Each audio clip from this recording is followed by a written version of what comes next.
Mike, Hello, go. everybody, and welcome to unMadeGaming. It is Wednesday, and despite the fact that we're late, we're still here for Blades in the Dark 6 and 20. We're currently talking about privacy socks and how we use them or don't use them. Ladies, gentlemen, how do you use your privacy sock? When's the appropriate time? Do you use a sock? Very do you use carefully. tape? Do you use a rope? Speaking of using a privacy sock, Johnny, who are you? What are you doing here? And what are we doing tonight? I'm Johnny, VideostoreCowboy. Run a streaming channel. One of these 3, 6, and 20 things happens on Tuesday nights, but it didn't happen last night. I'm GM for 6 and 20. And what's going to happen tonight? I actually don't know. A lot of it hinges on where we left off last week and some other decisions that are going to be positioned against other players. I think we're going to do a side quest where we just, Tonight. do one of those beach episodes where we don't actually move the plot forward, we just go hang out. Is that a Where does that term beach episode come from? Is that like Jump the Shark where it came from Happy Days? It's like an anime thing where it's just you have 7 episodes of build up where you're going to fight the one boss, and it's and then after we fought the boss, we're just going to go hang out at the beach. I believe the origins were 90210, the original series, when they would have the original year-long series, and then they would have the summer episodes that took place at the beach club. Mm-hmm. I think. Downhill if you guys are talking about that. Johnny's the only one that didn't get that. They were continued on Melrose Place afterwards. If you, You know what, Mike? It sounds like you were caught up in a 90210 world at one point or another. That's funny. My mom is only 17 years older than me, so she used to watch that all the time, and I was just old enough to not understand it. So I got to watch it too, and I was like, "This sucks. This is just adults talking about adult things." I was like, "This is dumb." So yeah, speaking of other adult things that are dumb, Greg, who are you? What are you doing here? And who are you playing tonight? How dare you, sir? I said good day. No. End screen. Privacy sock. Grimjack21502 on Twitch and Twitter. I am here to play the Lurks team. I don't know what the hell's going on, but I'm here to do it to the best of my ability. I am taking powers that I'm not sure I understand, and I'm going to wield them in whatever morally acceptable manner I deem fit. Let's go. I like how you said morally acceptable. Which is very... What makes you think about that, Greg? What about Steam is morally ambiguous? No, his whole thing is morally ambiguous. Right, but he has his own in his head. There is a scales of that doesn't. You'll figure it out. Has Steam written his own book yet? I mean, come on. It seems like there's a whole philosophy here. I mean, you've got OC caught up in it. You've got all these little children caught up in it. It's called Steam Rises. Right. It's an To be adult. fair, there's a guy going, "Oh, don't do that," and you just keep telling him to fuck off. Same with the book. The book is called. Listening to the parents that. The book is called Steam Rises: An Adult Choose Your Own Adventure. But there's a little X next to all the wrong answers. You still can pick whatever you want. Oh Right. man. I don't even have a segue for that. Speaking of choosing your own adventure, Slade, who are you? What are you doing here? And who are you playing tonight? Yeah, I'm proficient in my socks, and I'm Slade. Just end it. That's Well it. said. That's your intro. Also proficient in the use of socks, Mr. Ninja, who are you? What are you doing here? How was dinner? And who are you playing tonight? Guys, I ate my dinner in less than 5 minutes. It wasn't healthy. It wasn't good. I'm Xmas Ginger Ninja. I run a gaming channel. We're going to be starting our own 4 sessions, Blades in the Dark, on Saturday. I don't use a sock today. I'm using painter's tape because I don't have any clean socks. And that's all I got. Doesn't have any clean socks. And with that, Johnny, take us away. Where to? I don't know, man. Anywhere but this conversation. I mean, we're on a crazy train that's barreling down the highway to the danger zone, so I don't know what the fuck we're doing. So go nuts. Hey, Mike. Yeah. I got a quick question for you. Reference. Hashtag pro streamer. What about donations? What about goals? Season 3, fuck it. Guys, if you want to donate, you can check the donation section down below for all the cool shit you can donate for. And if you want to help us hit our micro goals, you'll see them along the bottom of the screen right there. We do followers, subscribers, and retweets. Exclamation point tweet in the chat. And yeah, that's it. Johnny? Okay. Well, so last week was filled with a bunch of unexpected visitors, starting with the one appropriately called... Wait, we didn't His name was actually Al. talk about her name. Oh, that one. We didn't talk about her name. Okay, so sure.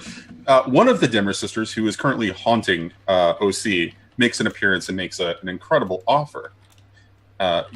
She wants OC to take on the mantle that is the Dimmer sisters, and whatever that actually means, in exchange for reuniting her with an unhindered, unaffected, brand spanking new, wrapped in the package, Nye.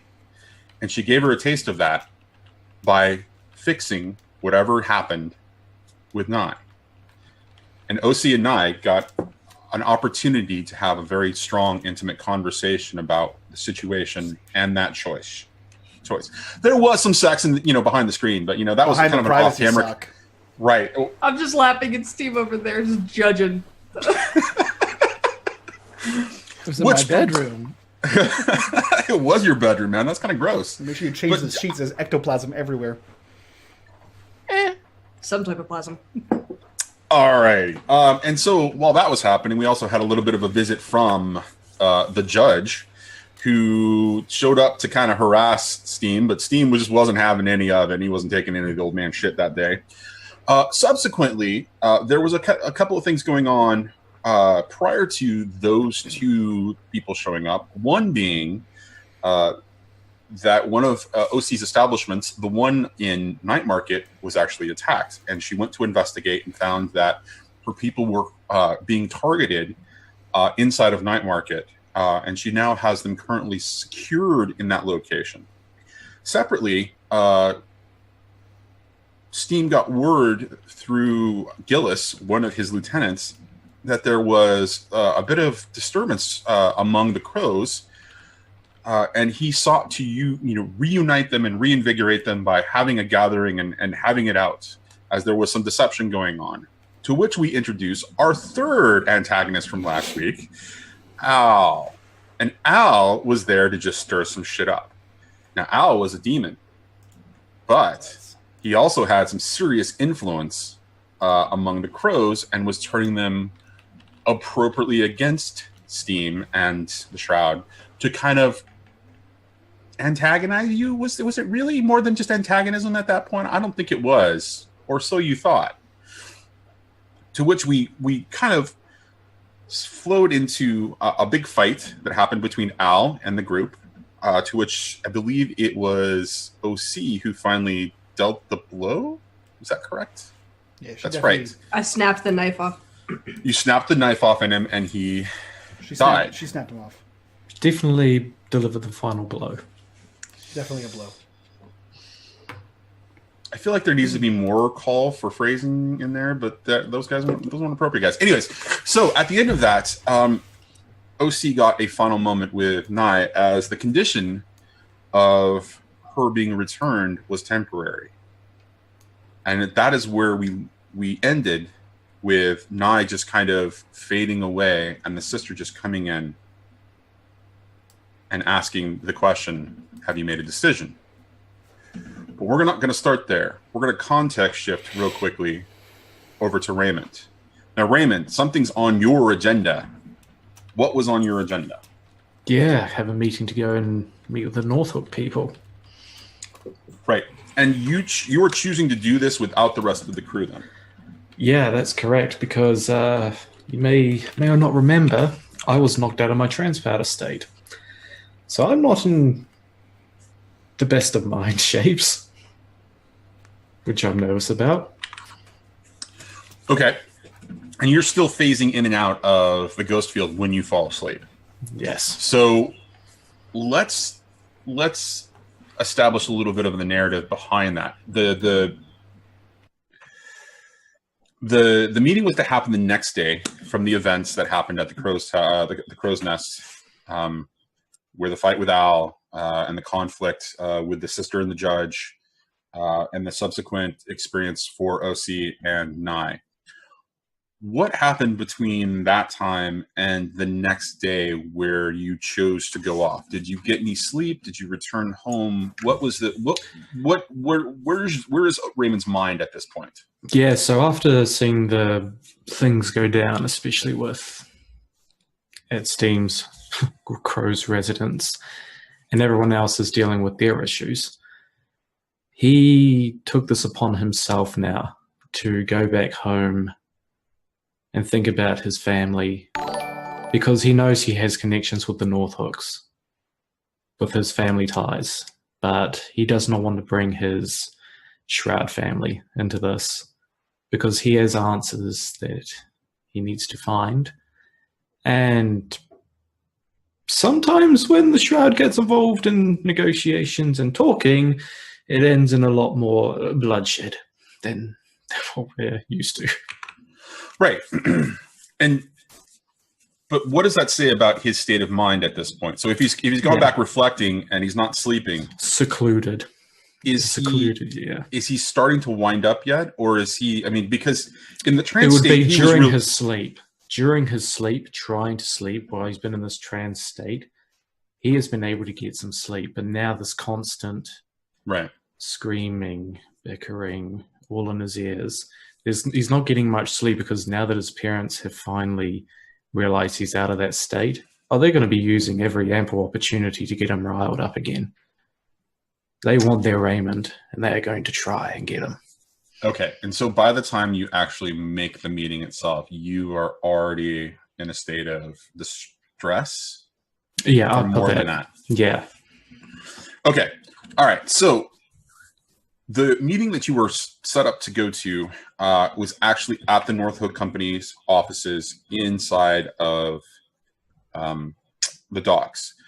There are a couple of different buildings associated with this, but you have been actually asked to go to the main building inside of the docks. And it offsets everything else around it, because the docks is pretty much a rundown set of warehouses and taverns and flop houses and docks and piers, and there's a lot of traffic and a lot of activity.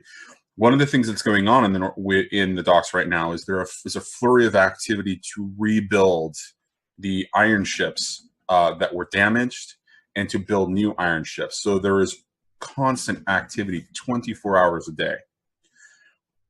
But when you arrive to the Northhook Company, it is the exact opposite of dirty and, run down and dilapidated in some ways. It is a pristine building. It is well maintained, well kept. The building is, of course, painted. It is maintained. You don't see anything out of place. And so as you enter the building, you come into a foyer, and you are immediately greeted by a steward. And he walks up and says, "How may I help you?" Raymond will just hand him over the letter that was sent to him. Oh, very good. If you'll follow me. And he leads you down a hallway and up a staircase into what looks to be a study of some kind. A typical sort of kind of thing that you would expect to find in a noble family house or home, or a merchant's home. This is well lined with books. There is a desk towards the back of the room. There's drinks. There's not much else going on in that besides those things. You do see a bunch of papers spread across the desk. Mr. Phillips will be with you very shortly. Please stay here. And the steward leaves. Papers, you say? Let's just mosey on over there and have a look at those papers, if there's anything of interest. They look to be mostly shipping manifests and invoices going out to various customers in relation to supplies for the iron ships being rebuilt. That's what's on the surface. Mm-hmm. But there is a big stack of papers. So I better not pry too much. Enjoy your stay. Well, you're more than welcome to, but it really is going to be, I mean, how much time do you want to take? Screw it. You know what? Let's do it. He's keeping me waiting. I'm seeing what's around. Okay, so with that in mind, you begin to kind of shuffle through. You see that there are manifests there, more manifest, more manifest. But you see that there is a file folio kind of closed and wound with some string. But it has your name listed on it. And under that is another file folio listed with the name Destarosi on the second one. And as you kind of begin to open up the first one, you hear some shuffling outside of the door, and you hear what kind of a big blustery voice, indicating that they're coming in, and then you hear the door handle kind of turn. Well, hold on, and eventually, as that happens, he makes his way back over. And as you kind of sit down, the door opens, and a big, man walks into the room. Big walrus mustache, kind of, just drooping, bald head. And he turns to you and says, "Raymond, my boy," and he reaches out his hand to shake it. I'm Rand Phillips. Nice to meet you." Phillips, right? Good to meet you. I'm so glad that you decided to take our offer. We really are excited about this business opportunity. So, tell me, how have you been, boy? I haven't seen you since you were little. Yeah, let's get one thing straight here. You bailed me out. Much appreciated, so I came to this meeting, but if you think there's going to be much business happening, you're going to have to make one hell of a tempting offer. Oh, I'm sorry. I did not know that we were negotiating already. This really is a business meeting, and we are very interested in working with you. But I knew your father. I wanted to know how you were doing. You knew my father? I absolutely did. Yeah, I've heard whispers. I hear whispers. And you, really, how well did you know him? I knew him very well up until his death. He worked for us for a while, and then he went on his own. He seemed very interested in the Lost District for some reason. Lost District. So, see, Raymond, please, how are you? I am genuinely curious. You were a playmate of my daughter's for a short time. You were in my house. Please. Your daughter. Yeah, I'm the alderman. I'm great. And that's why you're here, Raymond. But this isn't this. Do you not remember me? In all honesty, mate, no. Fair enough. We must have been great family friends. I mean, because you were around when my family died, and you helped me. So, I'm guessing we were the best. Or am I judging that a little bit too much? I don't know what you're implying, Raymond, but this is a legitimate business decision, business discussion, even though there are some extracurricular activities involved. Well, how about this? Let's get down to business, and then we'll exchange pleasantries. I rather end things on a positive note instead of things going down on a bad business dealing if that does happen. Okay, Raymond. And he begins to move around, pulls into his drawer, pulls out a pipe, and begins to pack it with tobacco. Now, what do you need from us now? You are alderman. We are clearing up your record. There is a certain amount of things that we will ask specifically for that. But since we want to build this relationship, what can we do for you?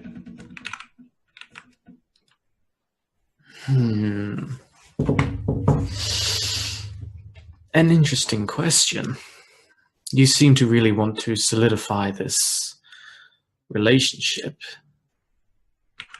But see,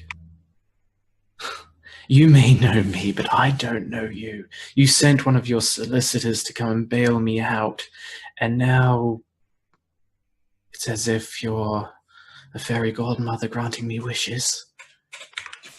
Let me be clear, Raymond. This isn't wishes. We actually have interest in you, and that specifically with somebody that you work for. So ultimately, you are not the reason you are here. Well, then. That being said, I want to make sure that this relationship starts off on the right foot, since that's what you seem to care about. I am trying to make sure that you feel taken care of here. Look, you took care of me, all right? So already you're off to a stellar start. But let's not dance around. Why am I here? Well, Raymond, honestly, it's because you're alderman that you are here. You have access to the Council of Six. And that's not impressive enough for us. We could gain access through normal means. It's how you gained access there. It's who granted you access. I believe you were caught up in a little bit of a disagreement about who is ultimately responsible for all of the things that your assistant claimed. My assistant? You mean ex-assistant? Oh, he's a funny chap. You should meet him. Well, I'm actually looking forward to you brokering that conversation. You want to meet him? Is why you are here. You want to meet Nyx? Mr. DeSterosa, yes. Whatever. Why? Why do you want to meet? We have personal business with Mr. DeSterosa. Since he announced himself in public, we have been desperately trying to reach him through normal means. He has not responded. Well, I'm sure Nyx has his reasons. Are you going to introduce us or not? Nyx keeps his life very private, and to be quite honest, in recent times, I don't know if I can trust him, but I trust him more than I trust you. Fine. If I were to tell him that the Mr. Phillips or the Northhook Company wants to meet him, what would his response be? That's my question.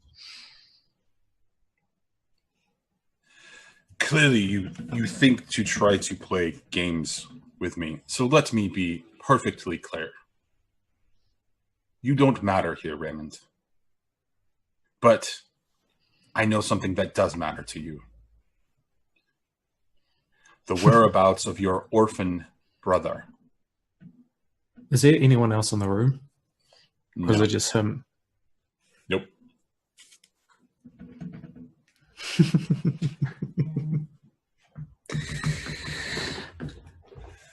Say that again.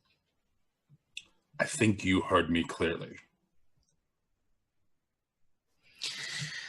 Oh, I like you.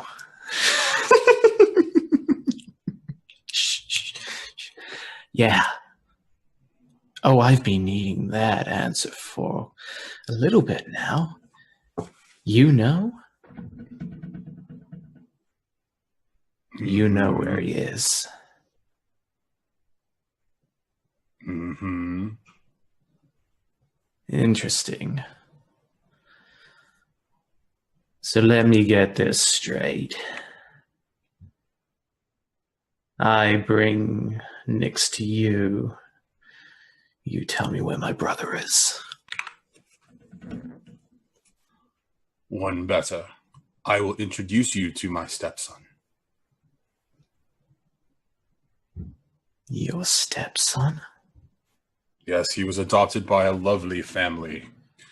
And when her husband met, and he smiles, an untimely end, I joined our families.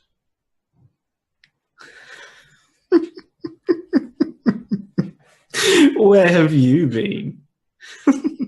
I didn't know I had another family. One who was so prestigious as yourself. If you really claim this, and you want Nyx, then to be quite honest, I'm all for it. But I have just one question. What do you want with Nyx? We want to ask him a question. And you don't want me to mention that it's from Northhook? Or do you want me to mention who it's from? What does it matter? Well, when I have meetings as alderman, I tend to know who I'm dealing with before I go in and meet them. Do you really?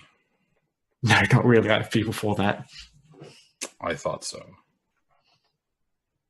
You see, I'm just playing the part of whatever I'm needed to play. And it's fun. But now things are starting to really get annoying. You know what it's like when you're sitting down to a nice cup of tea and then someone comes into a place and starts beating up children? You know that feeling? You know that feeling? It's one hell of a feeling. But you know what? You took care of my family. Or so you say. So how about you introduce us? I'll be the one to determine if this is real or not. And then you know what? You've got yourselves a deal. Is at that moment that you feel a hand on your right shoulder and a blade at your throat. Do I have your attention now, Mr. Bowerstone, Alderman of Crowsfoot? Please, call me Raymond. Are you going to do this, or are you going to continue to abuse this business relationship? He just taps on the knife. Put that away. I'm all for it. The hand moves, blade goes away. Then please, it's a simple contract, and he pushes it across the table. And he hands you a pen. Please. Contracts. Simple terms. Right, I'm going to have to read this one. All it says on it is 2 points.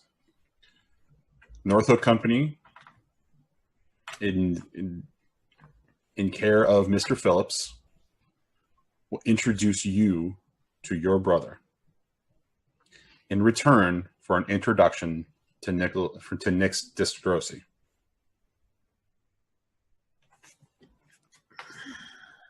And it's got his signature on it.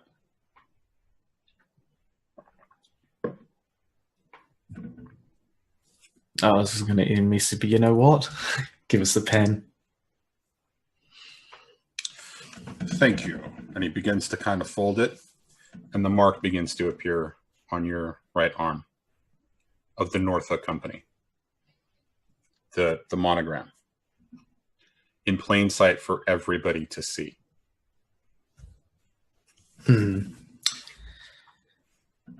That's going to mess up my attire, but it will be completed. Do your part, and it will be temporary. It's been a pleasure meeting you. What, no pleasantries now? Isn't that what you suggested that we do? We do business first and then pleasantries. Absolutely. My daughter Desdemona will be very upset that you did not answer your questions. Well, is she the one with the blades? No. I don't remember her. But you know, if we can reminisce on old times. The moment that you introduce me to Mr. Desterosi, I will invite you to dinner, and you can catch up with her and meet your brother. How I would love to meet the family. Soon enough. Now, if there is nothing else, Mr. Bowerstone, Yes, I'm sure you have a lot of things to do, especially with your iron ships and whatnot. Tragedy that. But, always can make more. You have yourself a wonderful day. Goodbye, Mr. Bowerstone. Mr. Phillips. And you are escorted out again by the steward. As you're leaving, you realize, as you kind of look down the doors, you can see, or down the hallways as you're kind of exiting, there was obviously some mercs kind of placed in some key locations just in case there was some trouble. And they're letting you know that was... I'm happy I was on my best behavior. I'm a little surprised you didn't bring anybody. But so you exit out. The mark of the Northoak Company is right on your right forearm, right here. Clearly visible unless you cover it up. Yeah, I might put on a long jacket. Might need to do that. I gotta say, the whole time, all I could think of was, as you can see, we've had our eye on you for quite some time now, Mr. Anderson. The whole time. I should have named him Smith. What good is a phone call if you're unable to speak?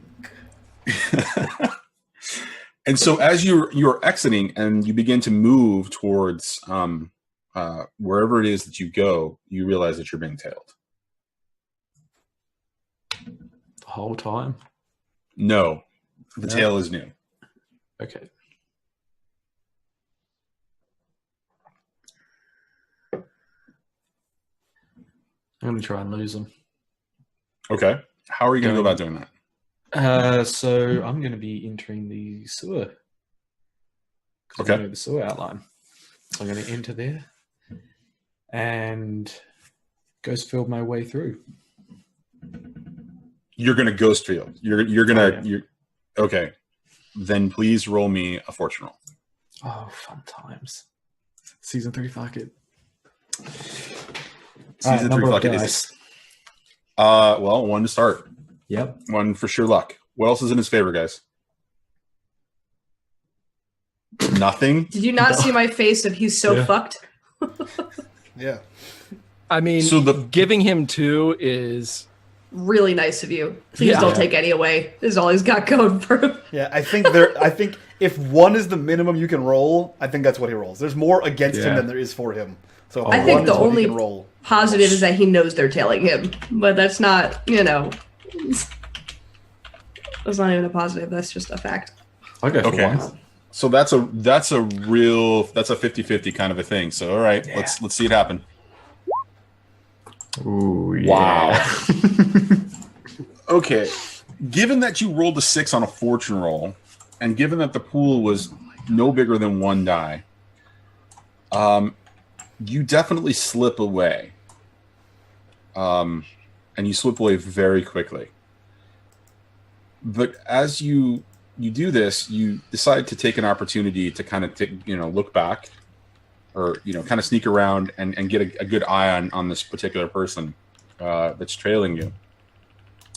And so as you kind of come around and catch a glance of them as they're kind of moving past you through the sewer, just kind of trying to blindly find you because you all of a sudden disappeared on them. They pass a great light, or they pass a grate where there's a little bit of light coming down, and you realize that this person that's running by you is wearing the garb of the wraiths. Oh, motherfucker. And that's where we're going to cut to Steam and Nyx. What are Steam and Nyx doing? Is it a whole day passed from now? So the next day has passed. Nobody knows. OC has not come out of the room yet. They were on the roof. Did they walk past me to leave? I don't know. All I know is that the woman, the sister, came to have a conversation with you, and you closed the door, and that's where we left it. So whether they walk past or what, it's the next day now. Yeah, we didn't walk into the bedroom. They were afraid of sex. 1 sec. No one has come for Nyx with a package, ladies. That's an actual question. No one has come for Nyx with a package, message, courier. Nope. God damn. Yeah, Nyx would be uncharacteristically pacing in the entrance floor of the crow's nest, waiting for someone to deliver something for him. You know that kind of thing where you're like waiting for your Xbox to get here. You like open the door and like no one's here. I heard a noise. Is that a carriage? No, not that. He's kind of doing that, but like that nervous walk back and forth, especially since Bowerstone's absent. And what about Steam? Steam would be making sure that the reintegration of the crows and the, I don't know, reassimilation after the possession is underway, and that business is getting back to normal for the crows. He would also be checking in on making sure that, you know, both OC, wherever she is, if she's not reemerged yet, and then going back down and checking on Nyx as he's pacing in the main area of the crow's nest and making the crows and Steam nervous. And so after a couple hours of this, Steam would go down after he was sure the kids were fine, Goat's fine, everybody's fine. The very last thing he has to check on would be Nyx. And he would go down, and as he's pacing back and forth, he would say, "What are you waiting for?" The courier. Don't be smart. What are you waiting for the courier to bring? A new life. Jesus Christ, everything's a riddle with you. No, it's quite literal. A new life. Yes. This one is expired. In fact, you know what? Hell, who knows if I can trust you with this? The last thing I gave you is now destroyed. Though that's not your fault. And he opens his coat and he pulls I tried to stop it. He nods and he pulls out the folded papers. And you probably recognize them immediately. And he hands them to you and says, "Don't let her take these. I'll need them back in my new life." Can I put them together? If you can. I think I can. I think I can. And he hands them to you. They're all like folded up nice and neat. Color me intrigued, Nyx, but this new life that you speak of, what does it entail? A lordly station. Enough bullshit, just tell me what you're doing. Don't you need someone that knows what you're doing? Well, it would most likely work better if I didn't, but since no one really knows what you're doing, you seem to be one that can be trusted. I'm trying to become a god. It's pretty evident in my... Yes, and I'm trying to become an immortal lord of this world. So, it's the same thing, I guess. Explain. And he kind of like looks up the stairs. OC's friend Nicholas is making a shocking return to life. And I won't be. You're allowing him to take your butt? No, I am taking his. Did you say butt? I heard butt. I swear to God, I heard butt. He said body. I made a noise, but luckily I was muted. In addition to his butt, you're taking his body? I take whatever I see. Steam makes sure that he stays face forward to Nyx for the rest of the conversation. Everything the sun touches is mine. Yeah. That's says, nothing in Duskwall. But... That's fair. He says, no, I'm taking his body. And what happens to Mr. Desterosi? Well, I assume I'll be riddled with bullets. A few blade wounds as well, I would imagine. Yes. To what end? Who's going to kill you, Nyx? Well, one of two people is going to walk through the door. It's either my courier, which I hope walks through first, or Raymond, with likely to be bad news as to the people who rescued us from prison. He's got himself in on some interesting dealings, which is the reason I have announced myself as the Shroud. There are some rats living in the city, and I'm trying to make them flee their ship. A tree was shook, and so far, I'm trying to see what rotten apples fall.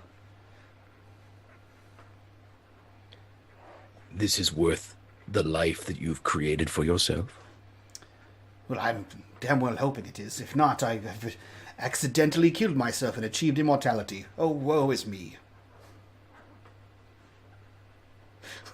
You're putting a lot of faith in this transition.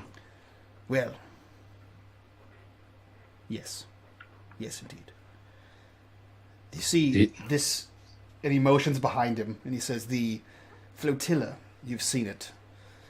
It wasn't an accident. It wasn't a crash. It wasn't a storm. There was a traitor in our midst who gave our position to the Northhook Company. The Northhook Company thinks that all of the Desterosi crime family is dead. Ta-da! Ironic. It is. So I'm going to kill them and or die trying. So to recap, you are going to give up the life of the last of the Desterosis to engage in a war Yes. that might kill you. Correct. You see, they took everything else from me, so I might as well take as many of them out as I can before achieving this immortality. And you believe Bowerstone has turned on us, or you. Well, I don't believe he's turned on us. I believe he's a simpleton. He's under the effects of stress. Yes, and idiocy before that. Fuck you! He wore a leather mask, paraded himself around as some kind of a hero. I've seen it. Yes. He's not the stablest of us, and that's saying something. I'll give you that one. Your death, though, of the death of Nyx, it seems flat. It does. I was hoping for an orchestral movement or some kind of important thing to happen, but nothing of the kind has happened. The Leviathan took a lot of my thunder, I won't lie to you. Several hundred demons as well. They just keep coming. Did I tell you what I saw in the Deadlands? You did not. There's an army of the dead heading towards Duskfall. Like, physical dead or... Yeah. What's Alive. Also? Appear to be hollows.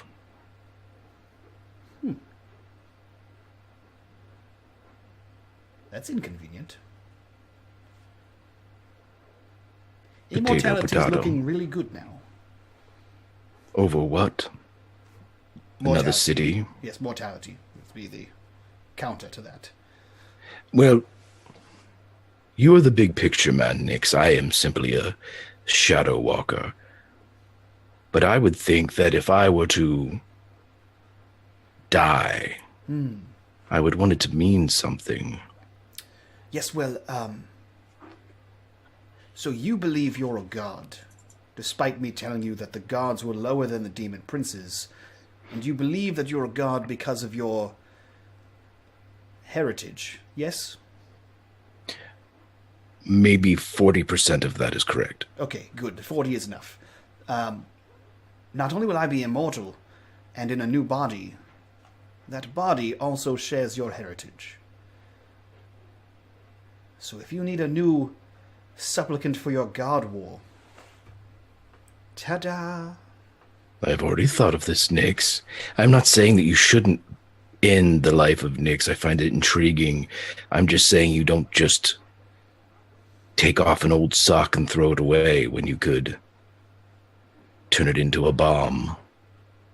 Oh yes, no, I planned to use all of the weapons that I broke for OC, but that didn't work. And I can't just rightly pop you in there to die alongside of me. That ruins everything. If someone's going to achieve godhood, it might be you. Thank you. As long as you stop talking to yourself. I'm not... Oh, you don't see him. Okay, well, there is someone else, but... How can we play this to our advantage, Nix? You're sitting here waiting like a bullseye. That doesn't seem like you. It doesn't, but if Raymond comes back first, which is what I'm dreading... Then have him find me. He likely has some kind of a tail. I guess I could hide other places, but hiding isn't my style. I'm waiting for this courier to tell me the good news about my new body. It's still a maybe, unfortunately. All my whatever Duskvorian chickens haven't come to roost yet.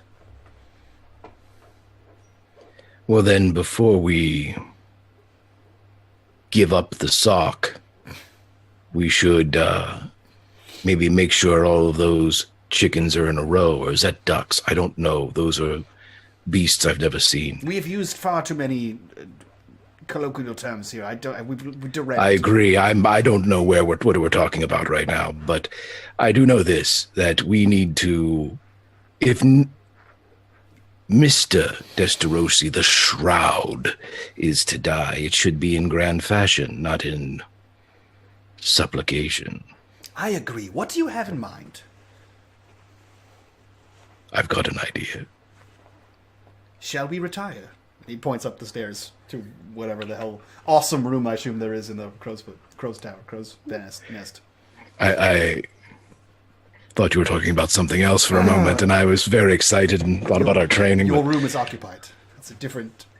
I know. Perhaps in my new body. I'm not sure what he's into. Yeah. Here's to hoping.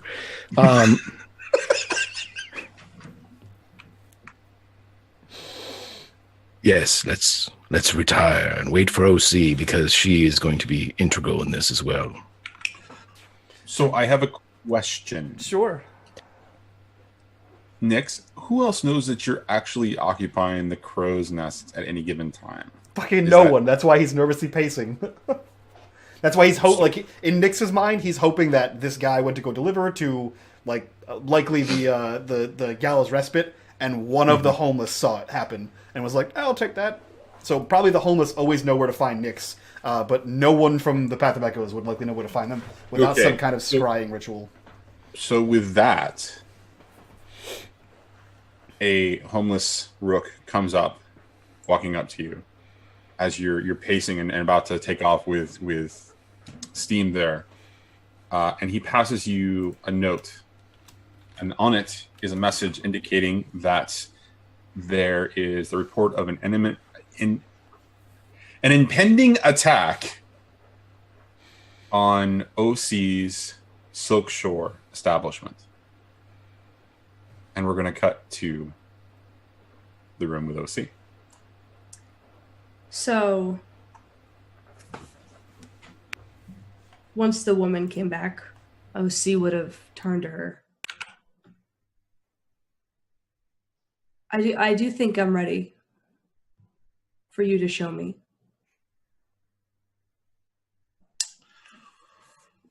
Okay. So she looks at you strangely for a second. I did not think it would be that easy, she says. And she leans in. I did not say yes. I said show me. I heard you the first time, child. This will require us to touch, and I will not possess you, but I will transfer a lot of information to you. One of the older sisters, when she was alive, did the same. I'm aware of this ability.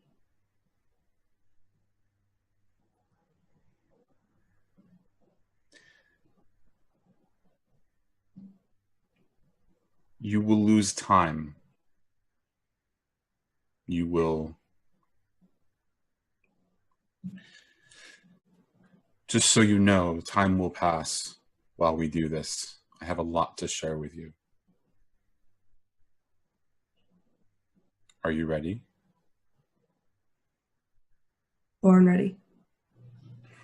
And she reaches out lightly.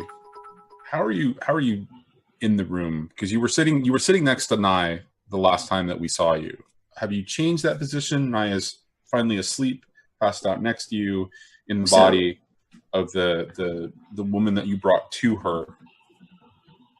Yeah, so I would have moved away from her because she doesn't know who I am anymore, and let her rest, and move to probably a chair on the other side of the room, as I anticipated it would take a lot out of me. Okay. As you sit there, she leans down and she says, again, there is nothing else I will do but show you. And as she leans in, she caresses your cheek for a second in a sort of a maternal kind of a fashion. And everything fades for you. And you receive this overwhelming just blast of information. And at first you're overwhelmed, and you're so confused, but it all begins to slow down as things begin to fall in place, and you see you begin to see in your mind a linear narrative of a set of events. The sisters have been around for an incredibly long time. They are one of the oldest established groups inside of Doskfall, dating back to when it was a coal mining town before the Cataclysm. Subsequently, they have been involved in the occult. At first, it really was a group of sisters who just had incredible abilities. As the Cataclysm hit and the family was destroyed for the most part, two sisters stayed, or two sisters were alive, survived, and began to pass on their knowledge and their ability. But they realized that in order to truly survive and take care of everything that their family had previously done, they were going to need to do more than just pass on the knowledge and teach. They were going to have to participate. They were going to have to come along. And so they devised a ritual where at their death, they were able to take their soul and infuse it with a living host, sharing that knowledge and abilities, and carry it forward. And so for the last 900 years, the sisters have been doing this and picking young women who they deem capable to train and to groom to be the next sister. Sometimes it's a Skovlander, sometimes it's an Aruvian, sometimes it's an Akarosian, occasionally it is a Tycherosi. All of it, though, continues to pass from previous host, or the previous host with all of the knowledge and consciousness, into the next. And so as it's passed down each time, the likeness and the uniqueness and the abilities and the memories and the consciousness is passed down. And so you see all of this play out. You watch these two sisters create this ritual. And it is an incredibly painful ritual to witness. And it passes the knowledge. And they do it between the two sisters. They transfer the knowledge. As one gets older, is about to die, that is transferred onto a younger body, who is then taught how to use her knowledge. And so it has been passed, leapfrogging back and forth until you get to the time where they met you. They desperately wanted you. They thought that your abilities were fantastic and that you were an ambitious child. And they had complete hope. And when Nye was delivered to them by you, they decided that that was going to be the way that they were going to hook you.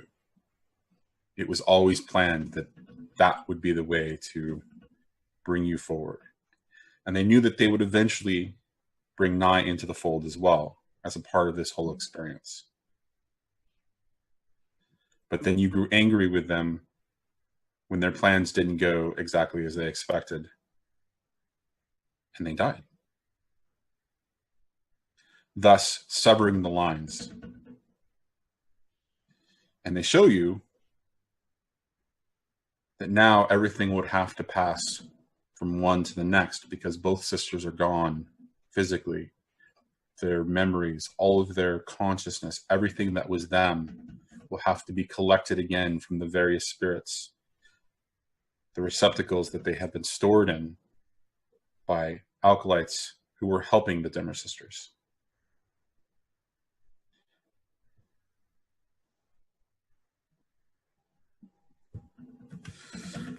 And so when she shares all of this with you, she says at the end, you see her there, just kind of standing in front of you, in your memory. She says, now you know. Now you know who we are. You know what you were meant for. There is still time, but our power is fading. We must continue. We don't want to force you, though. This is a lot to take in, and this is really all we wish to share with you. If I do this, I'll have the knowledge and the ability to fix her myself, correct? No. She will come and be a part of you. I cannot fix her. Fixing her will be a part of this whole ritual. Time is running out, though. Can I ask one more thing? Always.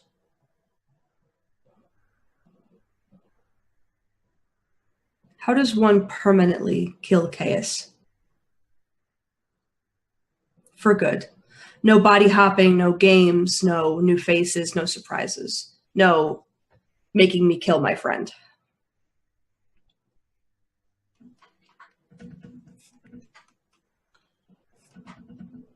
That's not the question I was expecting. If But you'll it's the answer I want. If you'll indulge me. Why? I saw what he started all those years ago with Nye. I think the sisters knew. And he's done nothing but make my life more difficult. He offered to fix Nye if I would kill all of my friends, the only people that I had left after the sisters and Nye were gone. He's, well, in a way, he pitted the sisters against me. It is simple. A You must burn in the light. endowment.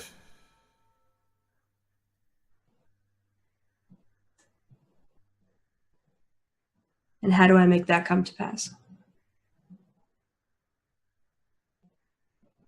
You must bring back the day. I assume so, since it is as it is all the time. You ask the question, I give you the answer. How do I bring back the day to kill him? You ask the question of how to kill them. I do not know how to bring back the day.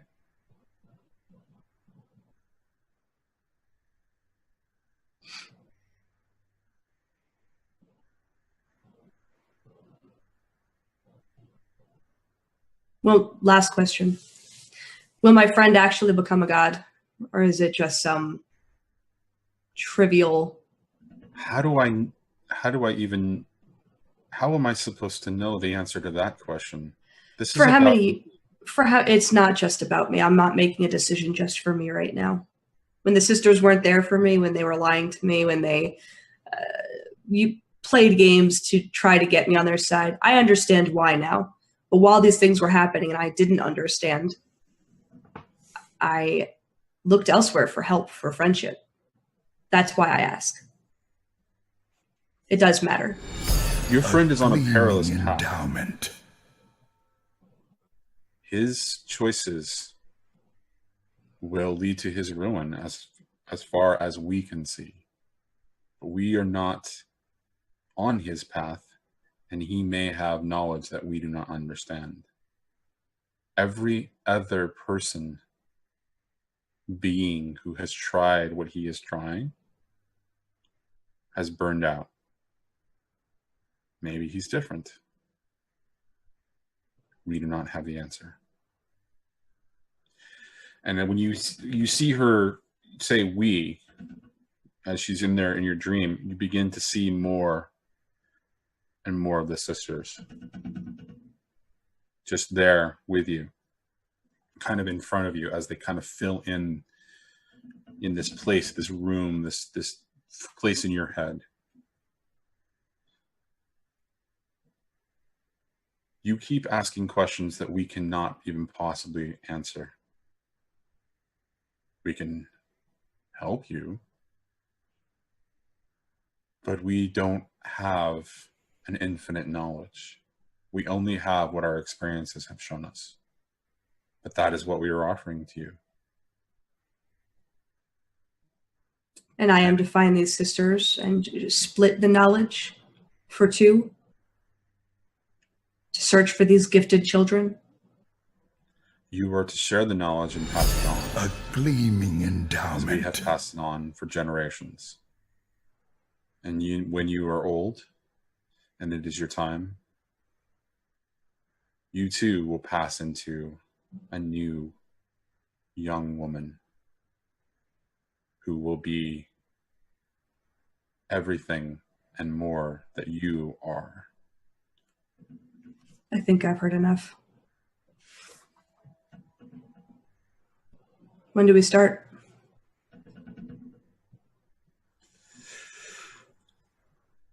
Emerging from the crowd behind the old woman come two incredibly young girls walking through the crowd, kind of making their way too. As you see them, you recognize them as the vision of the two young sisters who survived the cataclysm. Before the cataclysm, the sun has touched their skin, and they are clearly Eruvian in descent.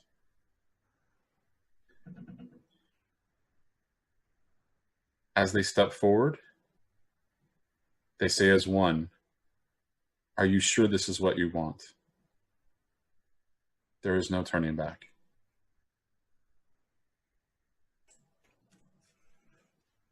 She looks around.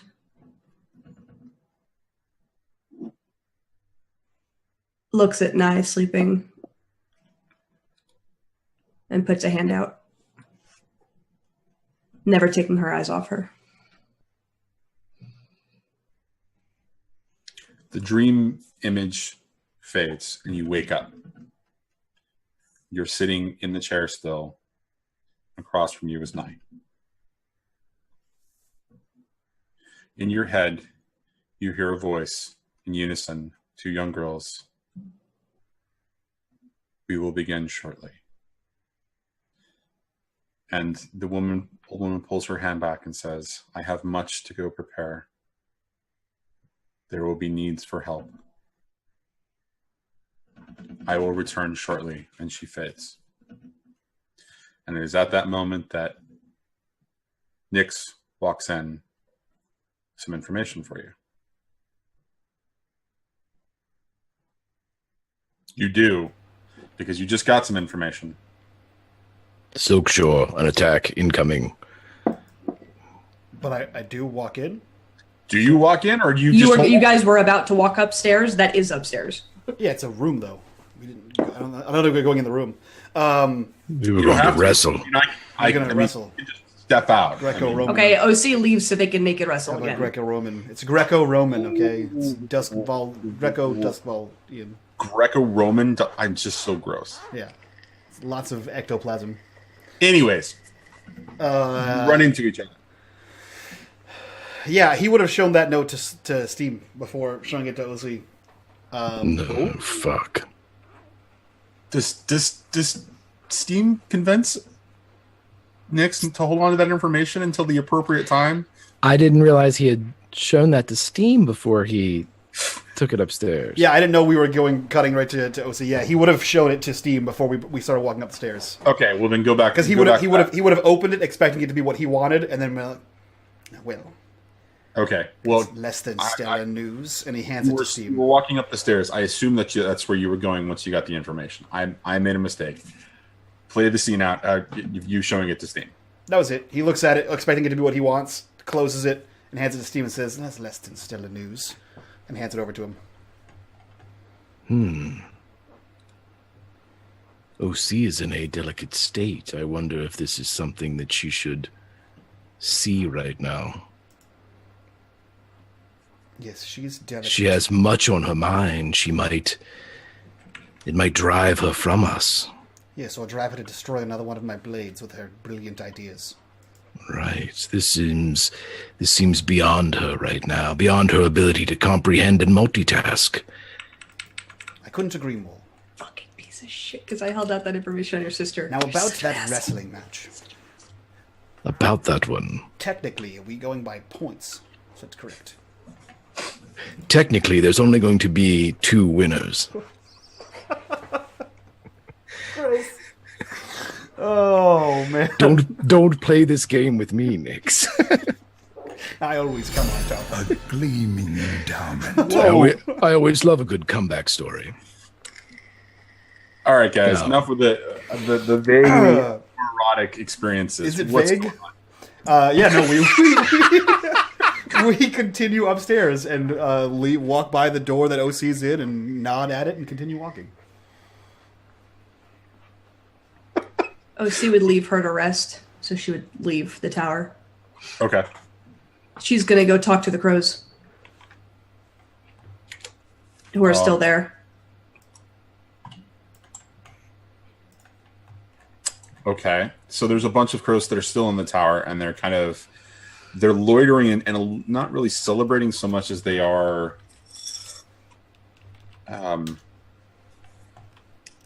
just kind of regrouping and kind of, carousing and getting to feel comfortable with each other again after everything. Now it's been, as the old woman said, it's been a night.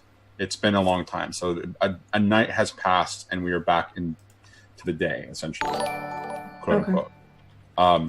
As all of this has happened. So, it's been a fair bit of like 12 hours probably. Okay. She's gonna walk in and sort of just like knock on the wall as she walks in, leaning in the doorway to get whoever's closest's attention, like they're the group of them. Okay. And they look up to you. So all these fights that were happening, do they remember what happened? Does who remember? Do the guys remember being persuaded? So the crows do remember being persuaded, Okay. yeah. So the person that asked you to do these things, did you by any chance attack an establishment? What are you talking about? What establishment? We were just told to pose as a fight. There's nothing. I don't know. What are you saying? Where's Steam? I just want to know if you guys saw anything. That's all. Before I go check it out myself. There were people that appeared to be dock workers. We don't know anything about that. Where is your leader? I think I saw him heading upstairs, and there was a conversation about something called Greco-Roman wrestling. We're not really sure what that is, but it Boys. As you were, I'm just gonna go upstairs and just gonna go upstairs and find them.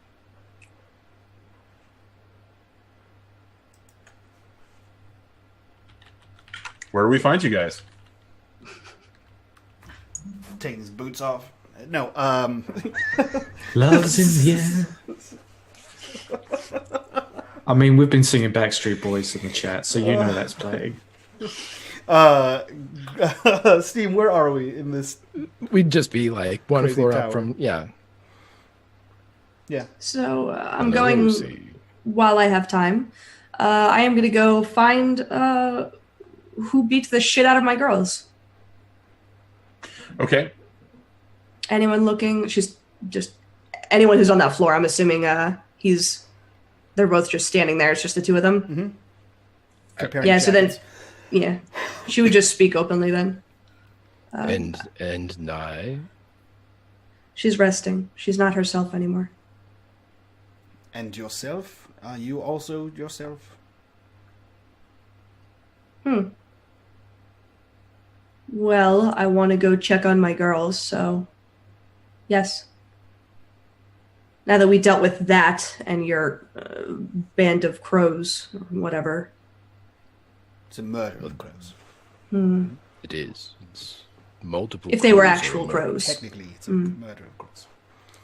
Bowerstone is missing. I don't care. I need to go find my girls. You know where your girls are. Oh, see, where's your head right now? I'm looking to find who did this. I That's asked not her what men. I asked. My head is with the same issues that we discussed earlier. Your head is with Nye, and you're going out looking for a fight. I'm not looking for a fight. I'm looking for answers. I still own these establishments. You are looking for an altercation, just as you were looking for one here earlier. No. My head No. is clear now. You I tried just to want fight me. answers. You're Not easy to pick a fight with. And I know you can take it. Where's your head, OC? I am worried. As I Then- said. Why go looking for a fight by yourself? I'm asking you right now. You're asking me what? Will you come help me find out what happened to my girls? I asked your crows, thinking, dock workers, same story. It They wasn't don't them. remember anything. They do. They were under the influence of someone else. To blame them is the same as blaming Penderin for I don't becoming... blame them. They didn't do it. I think there's something else here. Absolutely. Then This- help me find what. It doesn't have to be a fight. We are running out before the... We need time Before the what? before we are ready.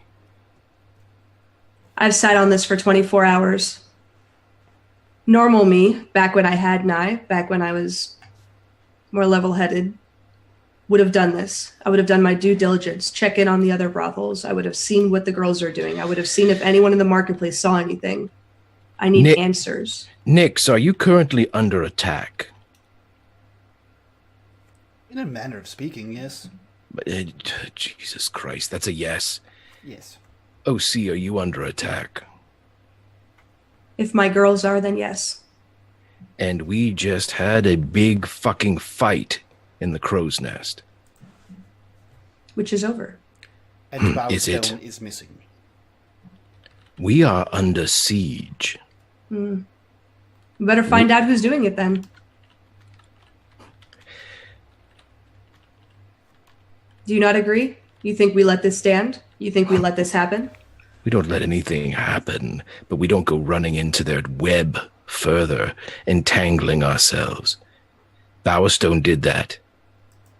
And if what Nix and I discussed comes to pass, we have seen the last of the Bowerstone we knew. We are together, we should stay that way. So you're not going to help me. What would we prove, OC, if we run out and find the thugs that beat up your women? I don't think it was thugs. It was organized. No shit. Well, then I want to find who organized it. I'm sure they want you to find them as well. Good. Then we're in agreement. We are running headlong into exactly the trap that they have set. I cautioned against this before. I am cautioning against this now. This is planned. This is not happenstance. They seek to end us. And if they touch another one of my girls, You any will of provide them. them with exactly what they want. If they touch any more of my girls, if I don't find out who did this and something else happens, if I don't find out and they blame me and they don't want to work there and it ruins my business and my reputation, Your business. yes. Again, OC, where is your head? Caring about the only people I had before you. I thought that was Nye. She's not here. And neither are you, apparently. She's going to turn and walk out.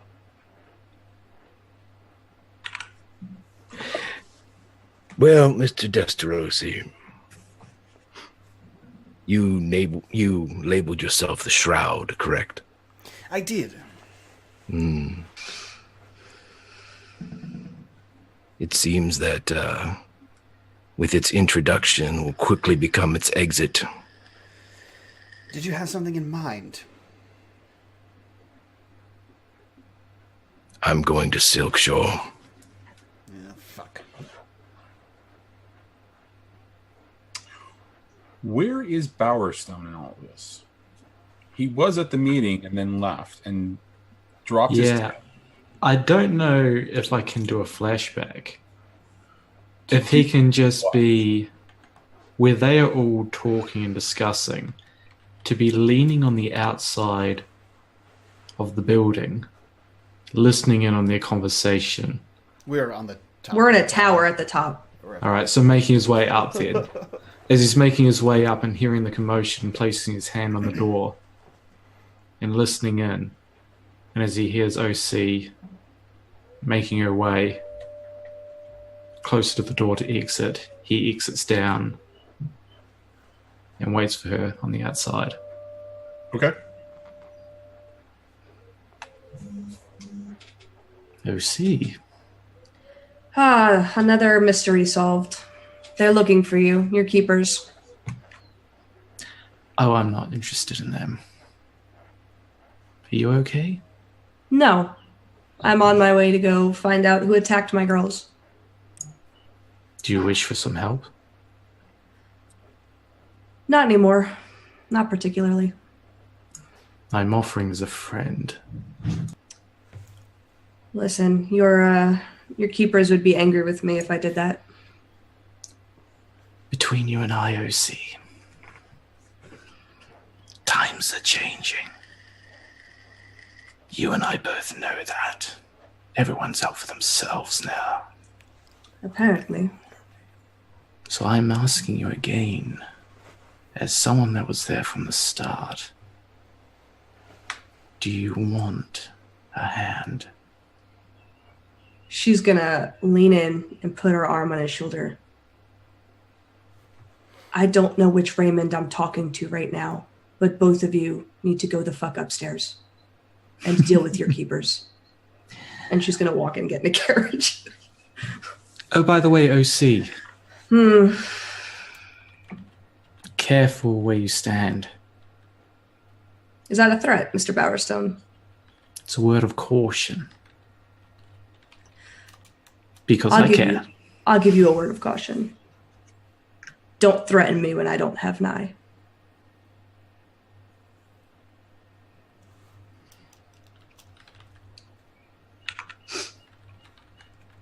Okay, after that little exchange, I'm assuming OC takes off for Silkshore. Gets an no, well, I was gonna go to my other establishment. I was gonna go back to the market. Okay. I'm not gonna walk around. I'm just gonna get close enough to the establishment to see if I see any of my people outside, because they were gonna get supplies. I don't remember where did I send them. I said go to a different district and get supplies. Yeah, you sent them to a different district. Do you remember where it was? I believe you sent them to Silkshore. I'm going to Silkshore then. Okay. Because I got to get other people who are like healthy to go ask. Okay. I pretty much want them to find out for me who did this so I can just go deal with it. Okay. My network. So we're going to cut to Bowerstone walking up the stairs then, I assume, to go meet the other two. Knocking. May I come in? Oh, shit. Yes. Oh, fuck. Whatever. Well, lovely to see you boys as well. Where have you been, Bowerstone? Meeting with people. Oh, great. Friends of mine, concubines. I couldn't give a shit who they are. New They offered me alliances. something. They offered me something. It's very intriguing, so I took it. And what do they want from you? Oh, to be quite honest, they don't want me. They want to meet you. Ta-da! You seem to already know this. How do you already know this? Having me followed? As always, probably have some more people following me. Was it you that contacted the Wraiths to follow me? Was that somebody else? I can't trust anyone anymore, can I? What the fuck are the Wraiths? Boy. What's You a don't know wraith the and Wraiths. Why do I care? Is it a petty criminal? Aren't they thieves at all time? I don't give a shit about them. No, of course I have Next. people following you. I have people following everybody. There's no one in the city that doesn't fall under my purview. So, do I need to explain where we're going then? No, I assume we're going to, a dark, abysmal warehouse owned by the Northwood Company. I didn't announce my name in the presence of the entire council for an act of generosity to clear some heat off of you. Well, I'm glad you know where we stand. And as long, it doesn't have to be in a warehouse, but I'm not the one that makes the meeting plans. Yes, well, they can wait. They've waited for about a decade. I'm pretty sure OC's about to get herself killed. No. No, we have to deal with this now. You see, No, you need to fuck off, Bowerstone. You're in my house. You don't come in Maybe. here asking for anyone. I don't give a shit if you're alderman or king of the goddamn land. You're in my tower. I'm sorry I'm not dealing with you this time. I need Nix, and to be quite honest, team, this is that decision you need to make on Decision. where you stand. That sounds like a command, alderman. It's not fun, is it, being commanded? I wouldn't know.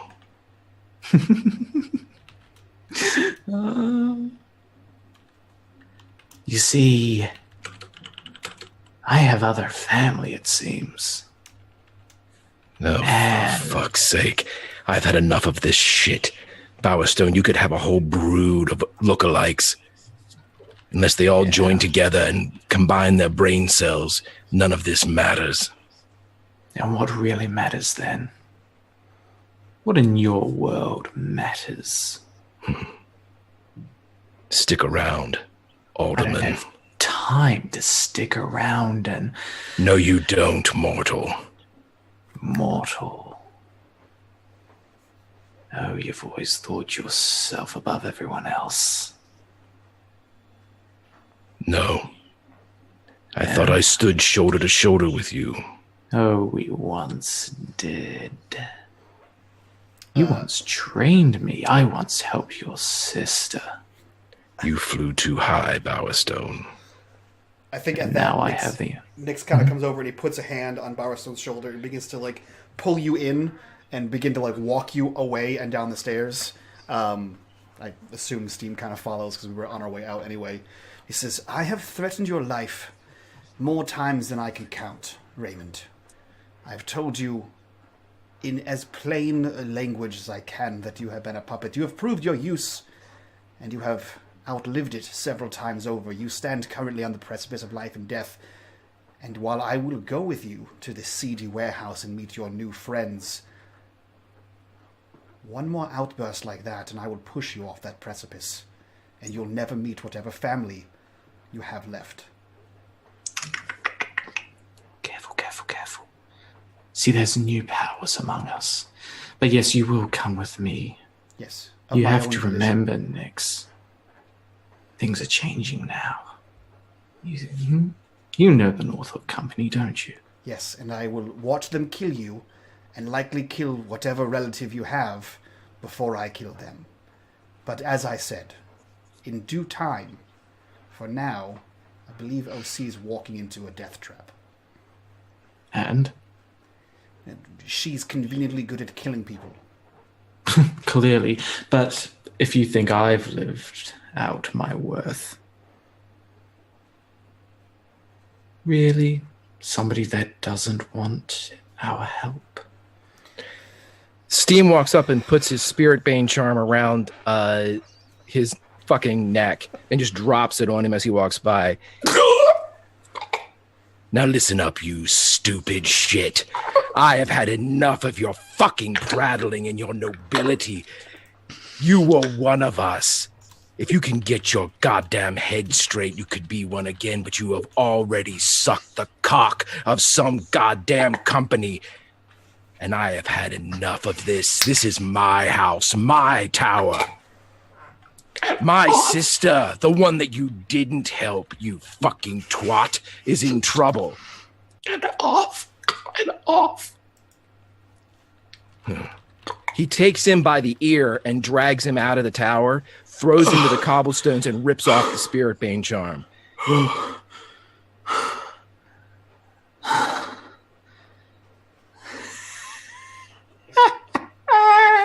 Gillis, kill this fuck if he stays 50 feet within the tower.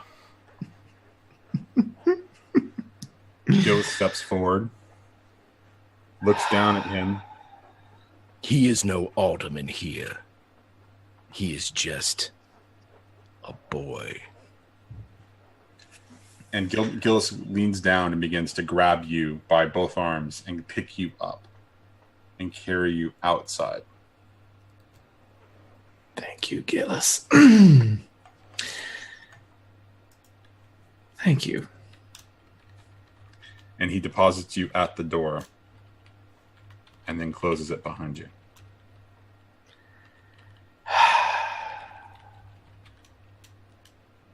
They were winning, Nyx. Yes, it just seems as though the enemies are surmounting on all sides, but perhaps we should make haste before the most useful of our allies gets herself killed. You are optimistic for OC. Well, the killing part, again, she is good at it, but... She is reckless now. Yes, but her recklessness will buy us time. I need time to think of this orchestral procession to see out Nyxeri and Desterosi. That crazy bastard that Gillis just threw out. He still has his worth. It's a shame that he's sold it. I like the way Caius has done a few things, particularly what he calls his reckless plans, his ritual, and Raymond will stand as the overture. And he proceeds towards the door. Steam follows and he turns to Gillis and says to him, Recall the crows, secure the blocks around the tower, watch for anything. If an unknown crosses into our path, be it one of these wraiths or something similar, end it. Gillis nods and begins to enact your commands. As you were leaving the tower, Raymond is nowhere to be seen.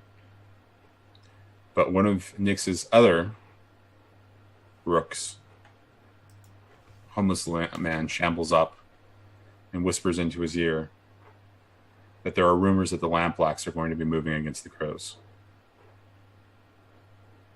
And we're going to cut to OC. So this is the establishment that Raymond and I had built the chambers under. So In Silkshore? Yep. Okay, I thought you were going to Six Towers to pick up supplies. No. So I told someone to go pick up supplies, send your best person, and I gave them money, whatever you need. And they were going to send someone, and I said, go to the nearest establishment in a different town so that you don't use the same marketplace that you were just attacked at. And you said that apparently that was, what's it called? I thought I Silkshore. said I thought I said Six Towers. You did say Silkshore. You said Okay, Silkshore. I meant okay. So Silkshore would not be appropriate in the sense that it's halfway across or it's all the way across the city. However, since that's what I said, that's fine. So, No, it's. I just need to reformulate a plan then. Don't worry about it. You arrive in Silkshore. Where did this? You sent this person to the marketplace in Silkshore to grab the things that they needed, and they are there still acquiring things at this point. Yeah. Okay, so you do find them and run into them as they are acquiring various supplies and arranging for deliveries back to Night Market. Okay. She's gonna just inquire about everyone's health, how everyone's doing. Visitors have done their job. Most are on the mend. One has a fever, and I'm acquiring the final bits of the brew that the Physiker suggested that we try to bring down the fever. Okay. If you need anything, send someone to the nest with a note, with anything, any needs, anything. The net? Oh, I don't mean to question your business, but aren't they a street gang?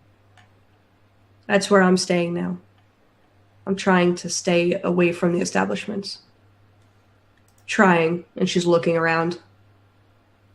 Oh, okay. Do not tell anyone where I am. If you Absolutely. find that you need supplies, tell me. All right.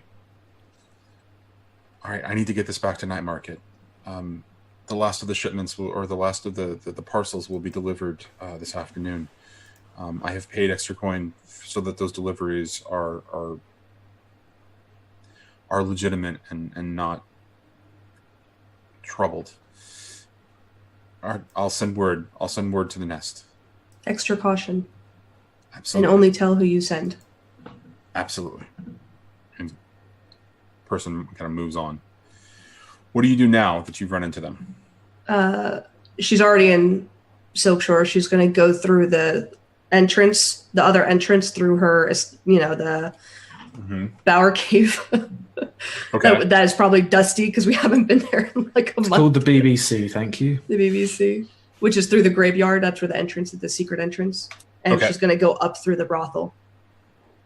Okay, so as you're walking through the BBC, it is incredibly dusty, but there is also a fair bit of indication that someone else has been there. At the cave? Inside of the cave, yes. Okay, she's going to take her swords out. Well, you don't find anybody, after a thorough search, you don't find anybody in the cave, but you realize that there has been indications that somebody has found their way through the back entrance into the cave and has discovered that it connects to your establishment. Okay.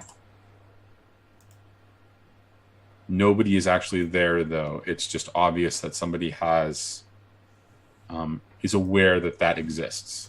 Like there's obviously some footsteps and some evidence that somebody has found their way in. Is that right? Okay, so knowing that, I'll go up in through anyway. Steam bless you. Steam, damn it. What a wanker. Seriously. Okay. So you step into the establishment. Things seem mostly business as usual, except there appears to be a little less clientele than you would typically expect. This strikes you as odd, and when you inquire, it seems to be that this has been a trend for about 24 hours, that there has been a lessening of business. Your normal patrons are avoiding, and you're only getting walk-ins and the typical kind of churn of new business that comes in occasionally. And so your Makes sense given the other boys are idle. Okay. She's going to just check in with the manager there and sort of just get settled. The report that you get is it basically boils down to things were fine until 24 hours ago. There was just what seemed to be a little bit of a commotion between two clients. There was a bit of a stir, and it scared everybody in the establishment. We, of course, called in the blue coats, had them escorted out, as you've asked us to do in the past. We've also, put coin in the hands of the appropriate people to find out more about, what what happened to them in their conflict. Nothing has come of that, but we haven't seen the business that we would typically expect at this point. For no other reason. So we've been just catching up on all of the normal day-to-day chores that we would need to be taken care of. So. Okay.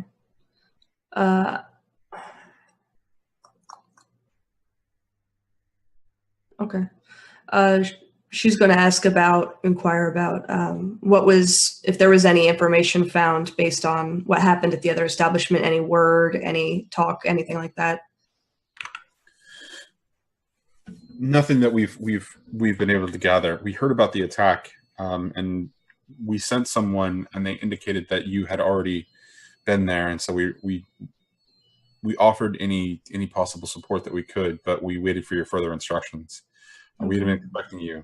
I'm glad to see that you're finally here to address whatever we can do. Of course, we're happy to help our sister establishment. I still have not found out who did this, or why, for that matter. Who would hurt people who haven't done anything. So I'm looking into it. I just want you to know that it's not going to happen again. Oh, okay. And I'm going to stay here as long as I can just to help out and make preparations for the other establishment to stay closed. At that, you hear a window crash in the other room. Like you hear glass breaking in the other room, as if a window has been broken. And we're going to cut to where Steam and Nyx are. What are you guys doing? We are communicating privately. We're secretly typing messages to each other and coming up with concocted plans to overthrow Johnny. Well, fine. Then I'm going to cut to Raymond, who... No, come on. Raymond's had his day. So I assume we know where all of OC's establishments. I assume everyone knows where her establishments are. Well, you guys have been there with me. And we know exactly where this one is because we got a note saying it's going to be in this establishment. Yeah. So what do we arrive to? So when you arrive, you find yourself facing pretty much an empty setting. For whatever reason, the street around the establishment is very quiet. There's not a lot of traffic. There's not a lot of traffic going to any of the other buildings. It's as if something is exerting its influence to keep people away. Like, and this OC's establishment is on a very busy street. Enjoy your stay. So, with that in mind, you don't see much going on at all. But there's supposed to be an attack, right? A pending attack. There is a pending attack coming, is what you were told. Okay. Any supernatural shit within what's my range on this? No, other than the normal spiritual activity and there's protections that are typically found on most high-end establishments for spectral activity. No, there's not a lot of. There's not anything out of what you would expect to be the normal. Okay, great. So there's no one-armed girl kind of like creeping up on me or anything like that, or no. Good. Steam, this is the quietest attack I've ever seen in my life. Yes, they usually are when they're ambushes. We received a note saying there was going to be an attack. Nyx, come on. Yes, well, it should have said there's going to be a trap at this place. That's fair. Usually I trust my own men. They were misled. I'm not saying they were false. What would anyone have to gain from attacking one of these establishments, other than luring us out? But you could just really knock on any one of our doors, we'd come right out. Not all of us. Everyone but you. And here I am. Welcome. Yes. Who wants to kill you? Most people don't even know you exist. Oh, there are some. What enemies have you made? Is it the invisible man that you talk to? We're not getting into this again, Nyx. There's a little man. Never mind. He's. This is far too ridiculous for Caius. I agree. This is some bullshit that's involved with some of our mortal enemies. Who would dare? This is ridiculous. I don't know, but it's working, Nix. Yes, it is. Well, hello! Attack or something. Do anything. This is rather boring. Nothing happens. Well, fuck. Oh, fuck.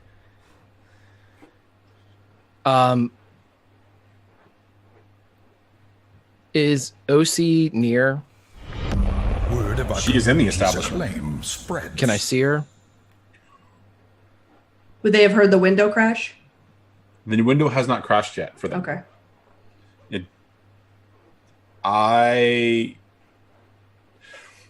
So that brings up a question about OC's establishments. Are they protected from spectral enemies? Being a sort of a dimmer sister, but not really. Yes. Well, I would assume based on your heritage and your experience with dealing with the occult, you would want certain amount of protections regardless for your girls. You would have some experience with that, or for your girls and boys. It'd be privacy too. It would be privacy too. So I would think generally that you would get a vague idea of the shapes that are in there. However, no. You don't know. You can't confirm whether she's in there or not.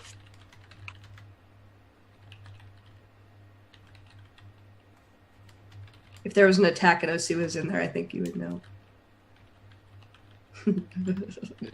Well, here's my thing, Nix. If the place burns down, we know that she was in there. We know that she did her thing.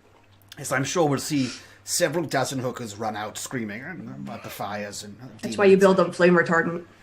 I don't think What, the they hookers? make flame retardant Both. hookers. I don't think that's a thing. You can. I haven't seen those. It's fascinating. It's a weird hull system. How do you think I keep an eye around? And there we go. Gross. The plot thickens. Everything thickens around them. Those two. Very, it is. It's girthy and All right, so it's like a frothy mess. Ectoplasm everywhere. Seriously, there is an attack. Do we? I guess we should we go in? I don't know, Nix. This is not what I wanted to do. Yes, well.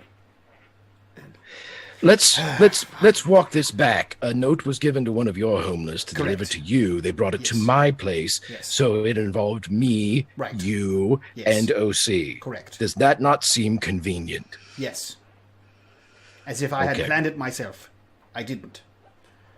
I know you haven't. You've heard enough shit. It's a real sticky week. It's a bad week. We're having an off season. This has been a tough time. I usually plan out the entire season much better than this, but fall is a bad time for me. Right. I'm just going to go in. All he's right. not there when the thing goes through, though, because I'm standing near the door by the manager. You're standing. I thought you went into your private office. You went, No, I underground went or into the somewhere. manager who stands out there behind the So- counter. So the manager is in the bar area behind the counter. You have an entrance foyer, and so the two of them step in the door, and the door closes. But you don't see them because you're having a conversation with the manager. What the two of you see is OC talking to the manager across the bar, and a mostly empty room with a bunch of pleasure workers who are just unoccupied and looking rather lazy or not lazy and bored, but looking like they aren't having to work very hard right now.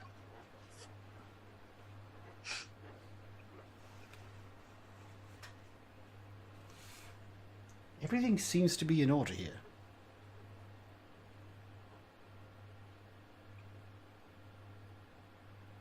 What's special about this one?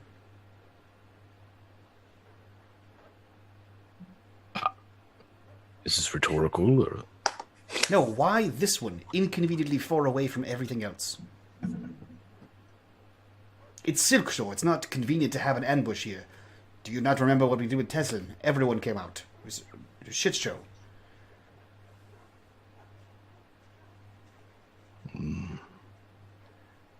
This is my biggest establishment.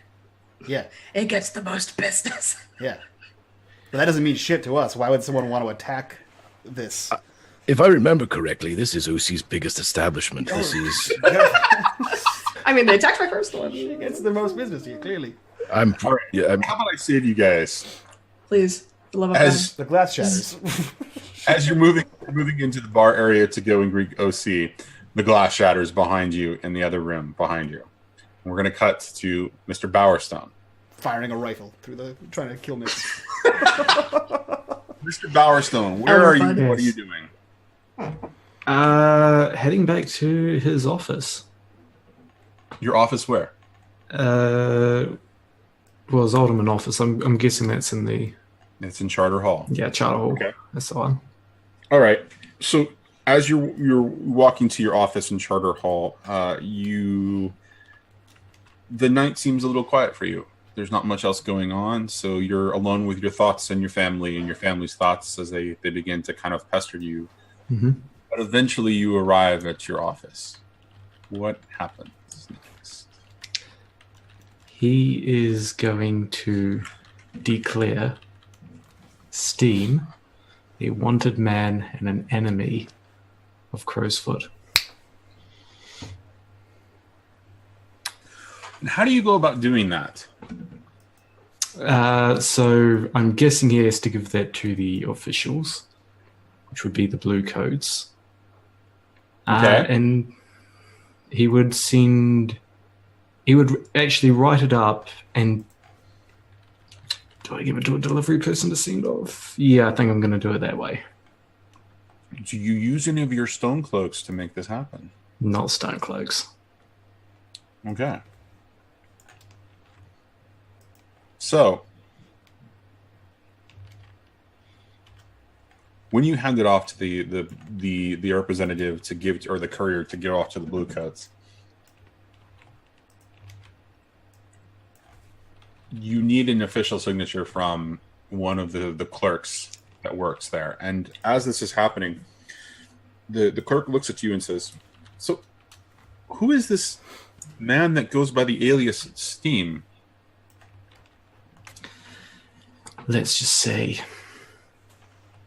Nix Desterosi wasn't really the man behind the bombs. That's intriguing. Do you have a description for this particular Steam, is it? Yes, always in a hood, very attractive, dreamy eyes. I was going to say good luck. No words can capture me. No words can capture the theme. Lives at the Crow's Tower. He runs it, actually. So his men there, they'll all be need to brought in for questioning and, well, aggressive tactics if need be. I mean, we need to keep Crowsfoot safe by any means necessary. Shouldn't you be relying on your stone cloaks for this? Isn't that why you formed them? Yes, but at the same time, not for this kind of measure. See, they're dealing with the petty thing, and I mean, the Blue Coats are still the heart and soul and security, are they not? Well, I'm going to have to grease some palms here to get this executed immediately. How many crows did you say that there were there at the crow's nest? If we're to bring them in too? Oh god, how many are there? There's quite a few, isn't there? 200 at last count, right? Those are the ones that showed up. Yeah. He has a lot of men. 200. Oh, it looks like rifles and... All right. Are you sure you don't want to invite the Imperial army to support this? Oh, well, what's your judgment on this? I mean, I have only been doing this for so long, but what would you suggest? I mean, this is the information I've been given. Now I think it's time that we really. It means more money out of it. It means more money out of our pocket and our budget. Okay. I'm going to suggest we can have fundraisers at the end of it to pocket it away. Okay. Perhaps a bake sale. Blue coats ball. We're great at galas. You. No. I would donate some money, but I may need to rebuild my establishment. So the information gets kind of situated by the steward or the clerk. Okay, and I just need your signature here, Alderman. Thank you. And kind of signs it. Did you look at it? I thought I did. I thought I was the one that writ it up. No, the clerk is writing it all for you. Oh, Did you no, look- yeah. you were Sorry, no, describing- I thought it was the one that I wrote. If he's writing it up, I'd definitely like to have a look. Okay, you look at it, Yeah. and it's the representative of all the information for Steam. Johnny, out of curiosity, this is the city clerk's office that you said, right? Yes, that's correct. Have you checked out my character sheet? Yes, I have. Love you, buddy. So, you begin to kind of sign all this off. So, Alderman, is there anything else I can issue as a response, as a command to this? No, this is it. No. Okay. Well, it's going to take an hour by courier to get this information to the appropriate places. The blue coat response should be immediate, unless you want them to wait for the Imperials to support them. I mean, it really is entirely up to you all. Well, you know what? I don't mind waiting a little bit longer. Oh, okay. Signs It's not like I just fucked myself. Great. Thank you, Alderman. I'll get this issued right away. And it goes off. The person goes off. We are going to cut to the situation in in Silkshore. There is a crash. Something comes rolling in from the other room, and it's some sort of cannonball. Just kind of rolling in, and it stops at Nyx's feet. Is it an actual cannonball? It looks like an actual cannonball, but it's not lit. OC, hearing this, is immediately going to... I wish I could do it. And just point to the back room. Now! There's a bit of a commotion, and all the workers begin to kind of move towards the back into a back secure room as a pre-established kind of a protocol that you have with them. The manager looks at you. Are you sure you don't want to put yourself back there? Listen. And she's gonna whisper so no one else hears, but there's a way out down there, and tell her where it is, because it's through that back area. She's gonna say, if it comes down to it, if I don't come back, go. Don't open the door for anyone else. Oh, okay. They begin to move. As you begin to hear the door beginning to kind of rattle a little bit. Somebody's trying to break in. She's pulling out her swords. And she sees her friends. Hey, guys. You appear to You change your mind? No, you appear to be under attack. Oh. Why are you here? And Nyx reaches for the doorknob. Why are you here? Because we're all friends, OC. Because you appear to be under attack. Thought that was... How did you know to come here? Well, we'll come Because back we're your later. friends, OC. We'll discuss this later. And he turns the I knob can't wait. on the door. Okay, door opens, and you see blades being brandished in front of you, moving into the attack. First blade comes out at you before you're even able to get a look at the person that's in front of you, slicing at you, and it's going to basically come down to you, level 1 harm across your chest, unless you want to resist it, or unless you want to make a move. Is this You want to do against something Nyx? to counter it, huh? Is this Nyx that's happening to? Yes, yes, because you just opened the door. I was Yeah. going to say. Yeah, I was going to say narratively, or descriptively rather, he opens the door into the room, so he's behind the door. He's behind the door. Oh, yeah, Okay. OC pulled her swords out, so he opened the door so that she could stab whatever comes out through the door. Oh, did OC move to the door?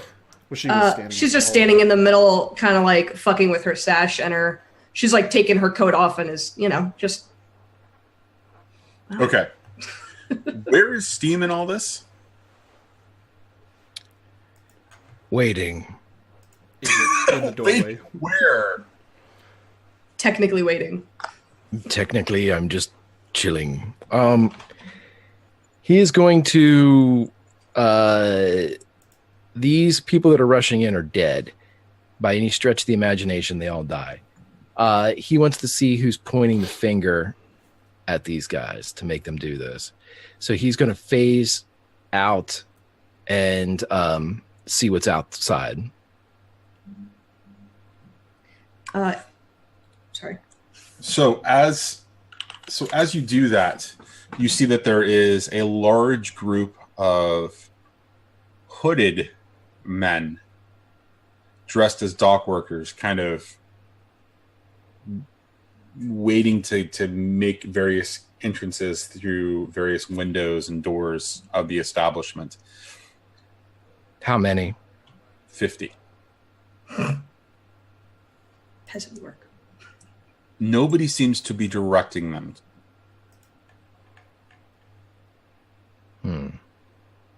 Do I see anybody's faces? Like they're all hooded, or They're all hooded. They're burlap hoods, essentially burlap sacks converted into hoods. How do they appear in the ghost field? Do they show some of those residual glows of being possessed or controlled, or? Yes. Okay. He gets on the flip side of them, so he's not surrounded. He rematerializes, and he screams at the top of his lungs, "I'm here." And they all begin a lot of them begin to turn as others are beginning to funnel in forward. OC, you hear the door behind you leading from the hideout from the BBC open up as you see hooded figures with dock worker clothing kind of running in, brandishing blades ready for the attack.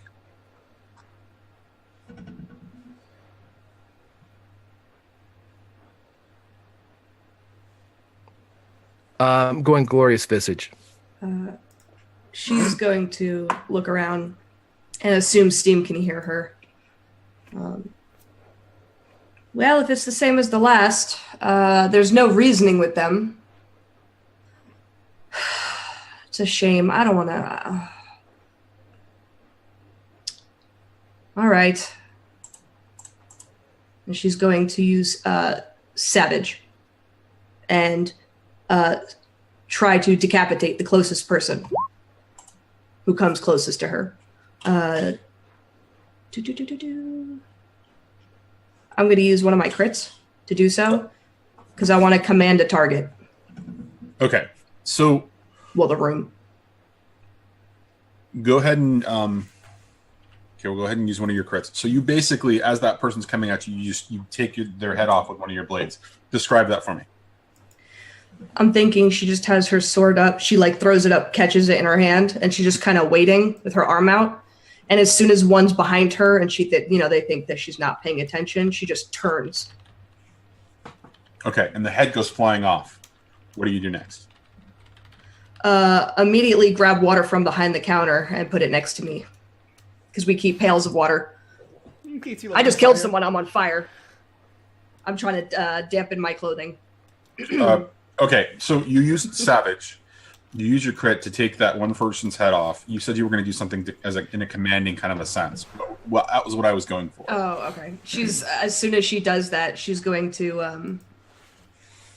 No, I think you guys have seen enough of us or heard enough of us to maybe not make this mistake. I understand you probably don't have any control over yourselves, but I'd like to give you the benefit of the doubt.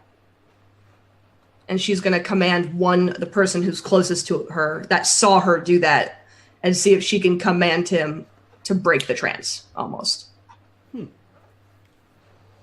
Okay, you're going to roll it? Mm-hmm. Or are you going to use a crit on it? No, I just did that for the kill. Maybe it could play into it just because it's gruesome, but it's not. I don't want to use my crit. It's definitely going to have a factor into it. If you use a crit, then it's going to succeed. If you do a roll, if you're going to roll command, then I'm going to give you a bonus die because you just used the crit on the previous one, and that is going to have a lasting effect on the next. I only have 2. You have 3 left. No, I'm in command. Okay, well, that's entirely up to you. Whatever you want to do. Like, you'll get a bonus die if you want to. Okay. You want to roll it. It's entirely up to you, though. You can either crit or you can roll it here. I'll roll it. Okay. Season 3, fuck it. What's the position? In my head, this sounds like it's desperate. You're facing an indeterminate amount of foes. You aren't seeing what's outside. You don't know how many are down or coming through that door from the cave below. The separate room, yeah. So I think this is a little bit of desperation here, even though technically you're not in a state where it's more about the unknowns than the fact that your impending death is about to happen, kind of a thing. But I still think that matters. So unless you got a better argument, I think it's desperate. No. I would like to. Okay. I might be pushing it here, but I was going to say great, because if I could find out from this one person who tranced them or who coerced them, that's all the information that I want. That's everything that I'm looking for right now, whether, Okay. Because that's ultimately why she wants to break the trance, because they'll know who spoke to them. If the other people remember. The crows remembered, so, you know what I mean? Okay. I could put it to limited, though. That would also make sense.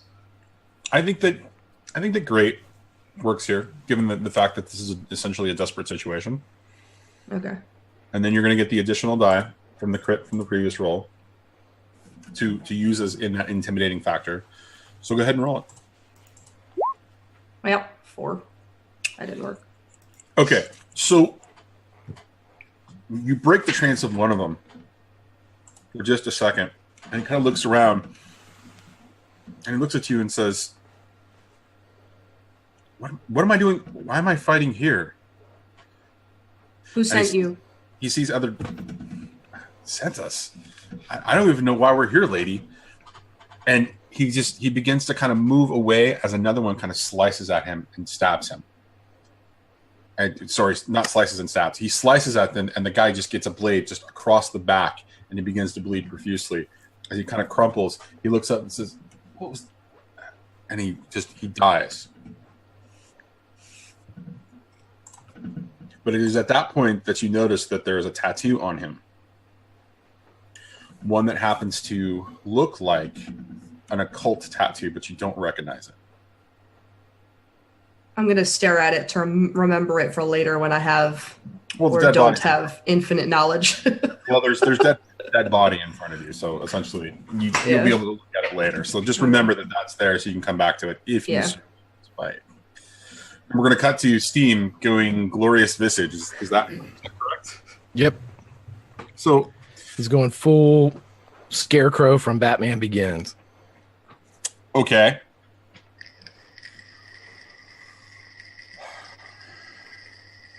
All right. So describe it to me. What happens when a large group of this 50 out front turn to look at you and you go glorious visage?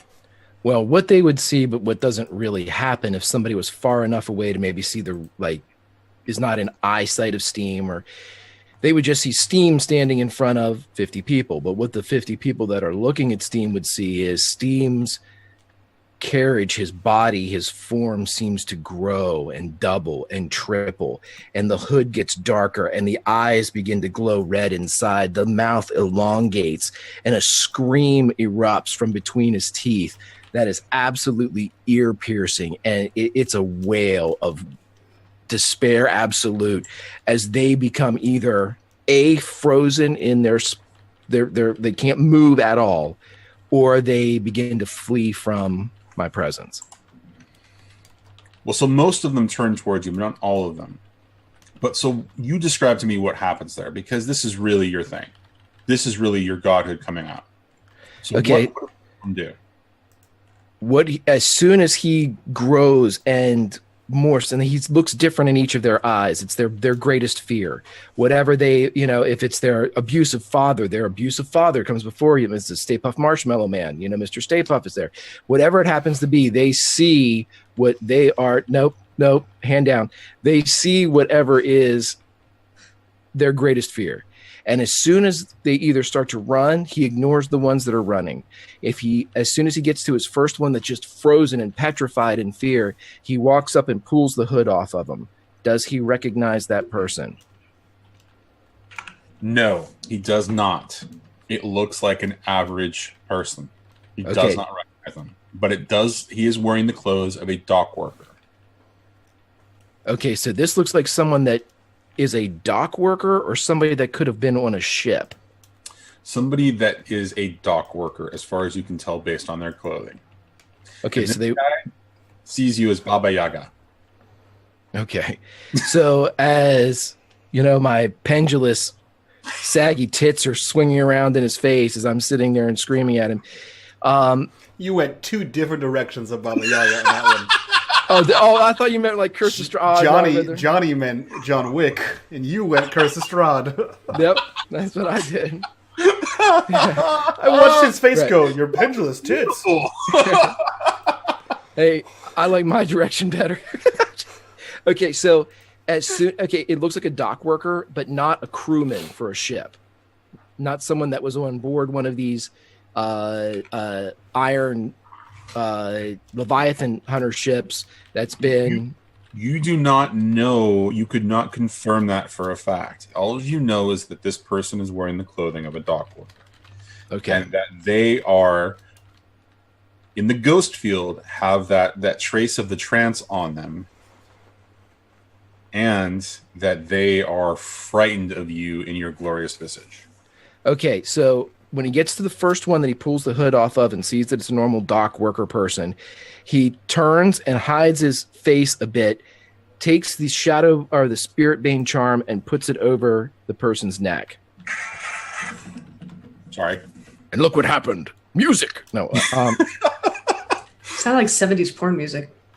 It was actually Cowboy Bebop. But anyways, so you put this you put this over him, and you kind of halfway hide yourself. Right.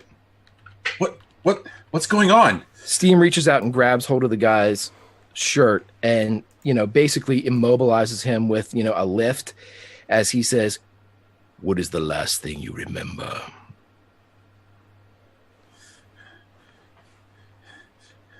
I was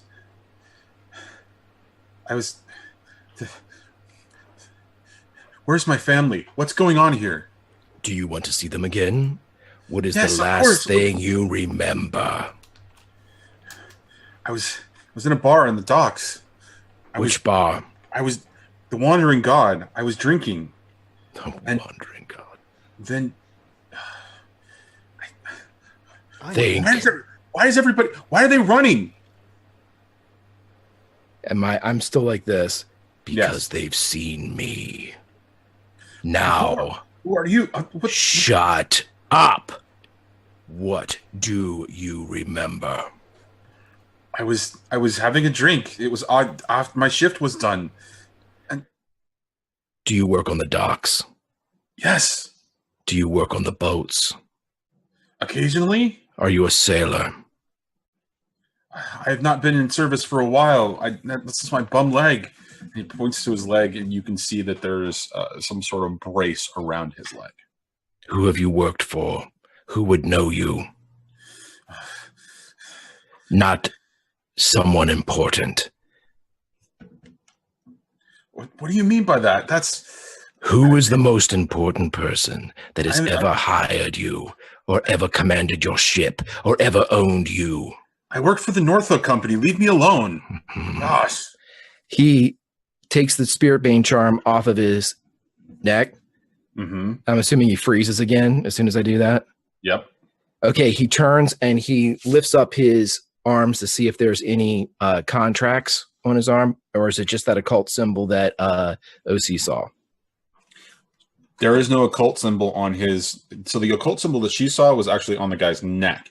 On his arm, there is absolutely the monogram for the Northook Company on his right arm, on the inside of his right arm. Okay. He puts it back over his head. And as soon as he comes back out, he says, "What contract did you make with Northook?" Service for 6 months. Anything that they ask, and they'll pay me my wages and take care of my family. And when did this service begin? Just after the Leviathan ships that were left returned. I work on the iron ships. That's where I spend most of my time now. So you work with North Hook. I work for the North Hook Company. Yes, I have a skill. God.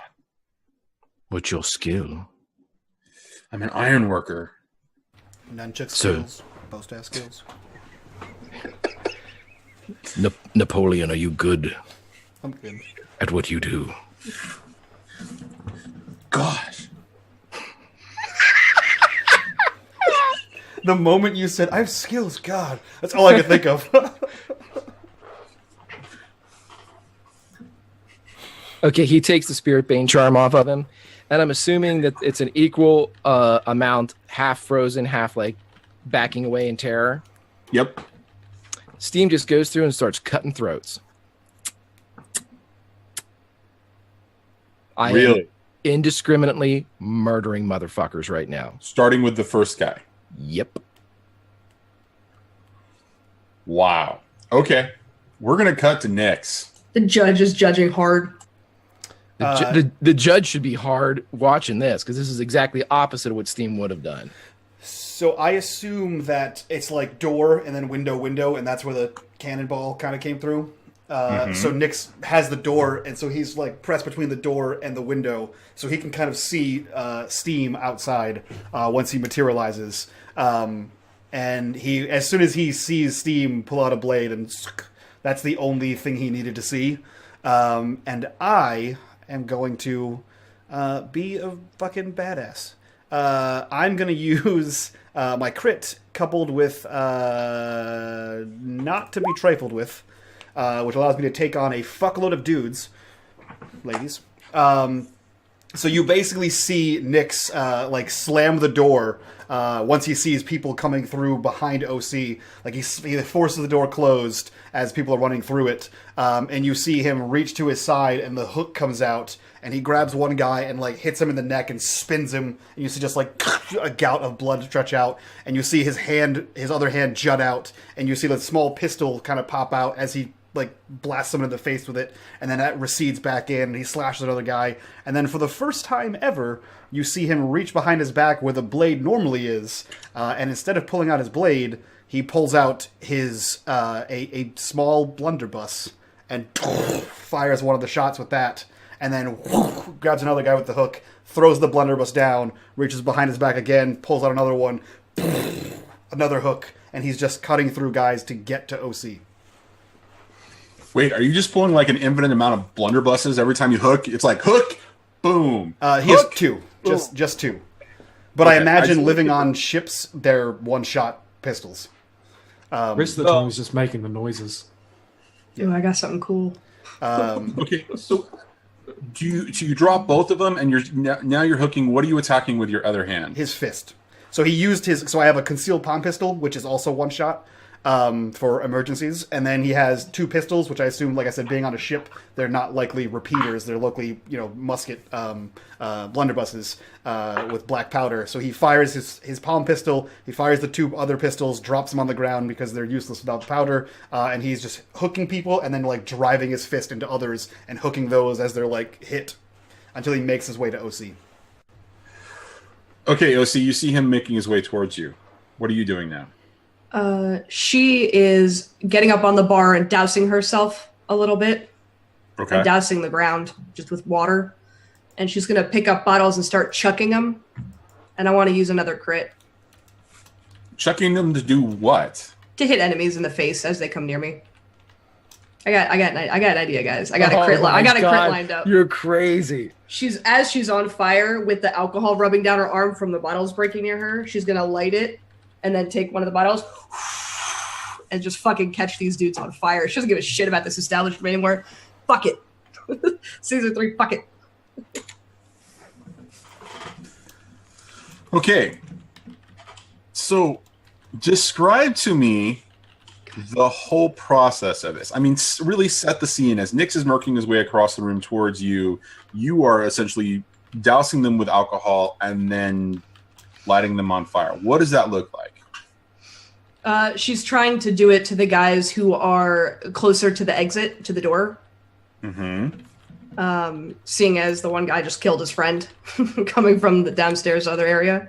Okay. But it's just her like leaning back and chucking bottles with her. You know how you can sit on a bar and put your feet under so you don't fall backwards?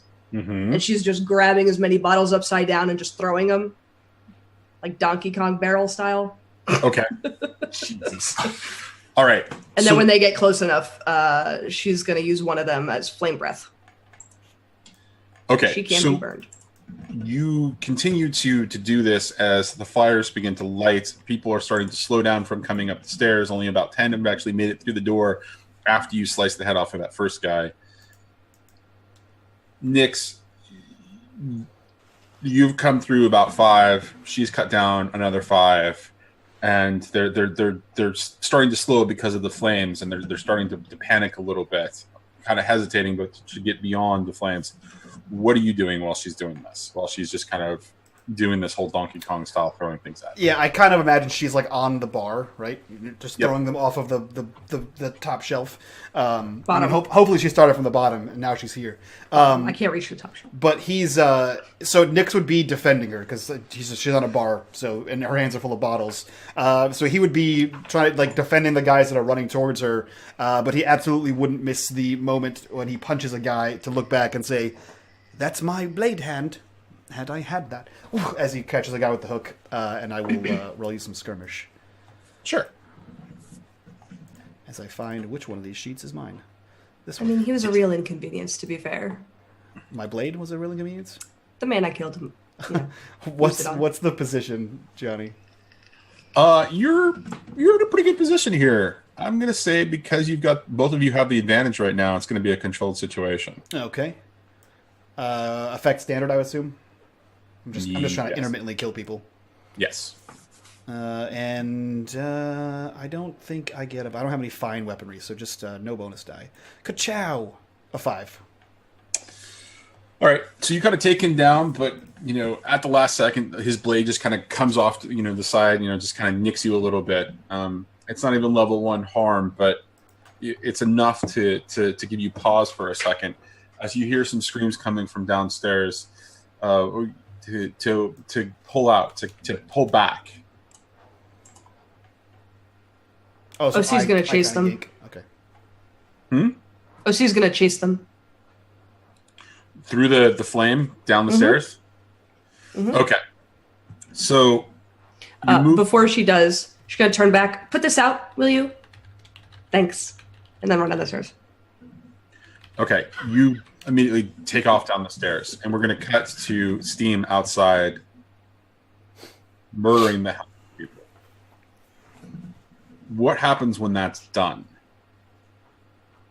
Are they all dead?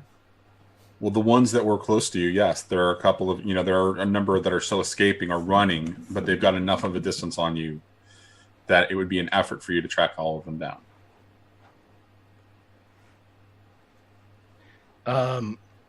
He will begin. How many bodies do we have out here? Probably on the order of 35, maybe 40. That's a hell of a dent in the payroll. Yeah,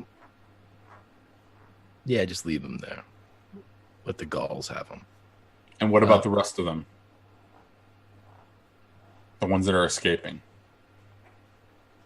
Let them run. For now, how many are running? So about 15. If I killed 35, there's like 15 running. About in different directions. Yeah.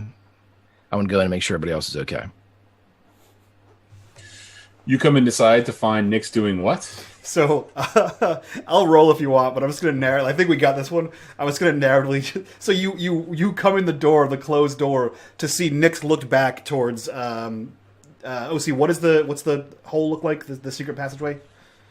It's a doorway. So the people are hiding in this room. There's 2 doors, and then the back. If you went out the back room, it's like a trap door kind of in one of the rooms.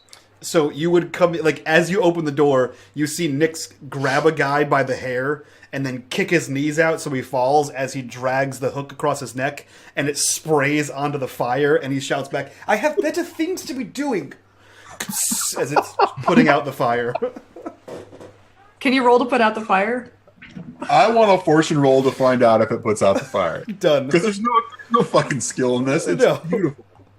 Roll fortune. What am I rolling? 1 for luck, 1 for season 3, fuck it. Okay. Blood would put out fire. Blood would put out fire. 1 for the inventive nature of putting out the fire. I also already soaked the ground with water, to be fair, so it'll help a little. It'll dampen it. It'll dampen the flames. Then you also threw alcohol on top of it. Alcohol at it too, so it did. This is probably the Yeah, but I weirdest concentrated fortune it roll on in the the history of bodies. this game. I concentrated it on the bodies, so if they're in a pile. Okay. 5 in your favor so far. Okay. Maximum. Is there one more that you can think of? And if you fucking say for love, it's just no. Because this place is probably going up in flames anyway. You know what? Please. For lust, this is Nyx's vice. For Vice, yeah. And in the place of my vice purveyor. What do you have for negatives, Johnny? Nothing. Negative. He's too good. Fucking roll 6 dice. Wait, are you a sprinkler though? Are you like like with the neck? And lets it spray out. It's a wide. Oh God. Do it. Just roll it. This is what 3 season gets you. This is the shit you miss out on, Raymond. 6. Look at that roll. Oh, it's the shittiest roll ever. Do the sprinkler. I would have loved if that had failed. Wow. Oh my God. Okay. So, describe to me what it's like when you have spurts of blood putting out fire. No, I did. I think I did. Yeah. So you see him like as soon as you open the door, like, and I imagine Steam is all like he just is steam, and he's like sweaty and whatever, and he runs in and just killed 35 people, and he runs in, slams the door, trying to find out what the hell. I did not break a sweat killing. Oh, sorry. You know what? He's glistening because Steam doesn't sweat. He's perfect in every way. It's a glow. It's a glow. He's just naturally moist. Oh, gross. But he like bashes kicks the door in or whatever. He steams the door in. Kramer's into the room looking to save the day as he sees Nyx kick the knees out, run his blade across the neck as he pulls the hair back, and it just go to like out like a rainbow. What does that look like when it hits the fire? That was what I was going for, because you described it. I thought that was beautiful. Yeah, what so does it looks like you ever see one of those sprinklers that's in the ceiling? It just kind of sprays out in like a crescent and hits the fire, and you can see it like sizzle and pop as it hits the fire because it's organic matter, and that's what happens when you light organic matter on fire. But there's so much fluid coming out of it that it just eventually like stems the flow of the fire or chokes it out. But there's also other small fires around, and he like throws the body on the ground, lets the rest bleed out as he reaches for another one. And that's what it looks like. And it smells terrible. Right, I was gonna say, as soon as Steam comes in and that blood hits the fire, he's like, "What's going on? Jesus Christ!" Or whoever that is. Where's OC? That way. And he like grabs another one, yanks him over. It's inventive. I will give you that. I'm limited on resources. All she has is alcohol, which will only make it worse. She likes this one apparently. Oh Jesus. Okay. Yeah, and he will follow, if the way is clear now, via blood retardant. He will follow down into the steps area. To which we find OC doing what? In a room filled with about 20 souls who are trying to make their way up and now are trying to make their way out. I am going to use the Devil's Footsteps. Thank you, newest addition to my to my abilities. To get them to attack each other in the confusion of me going so fast between all of them with my knives, just my blades up like this, cutting throats as I run through. Wait, so are you running through very quickly and slicing them all down, or are you doing it in a way that causes them to attack each other because they think... They wouldn't see me. Okay. The way I'm thinking it, they wouldn't see me following them. I'm not like sprinting and yelling at them. I'm just, they were fleeing in a panic, so I would flee in a panic with them. Okay. I'm not even gonna make you roll it because it's kind of like fish in a barrel at this point. So what does it look like when the last one dies?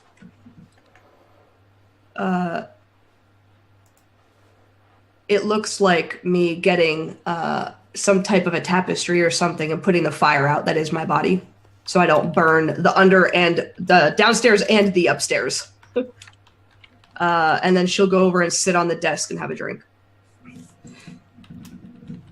Well, you see a string of bodies around her, and her actually covered in blood, a little bit, steam, as she is kind of sitting there, taking a drink. Well, we got him. So how did you know to come here?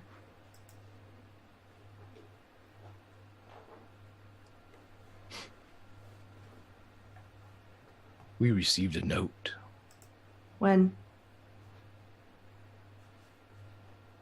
Just moments before we had our conversation. And you didn't tell me? I thought you'd do something rash. Ah, that's so weird. Isn't it? I found out your sister was leaving the city, and you had a pretty adverse reaction to me not telling you. You believe that this is retribution for your earlier betrayal?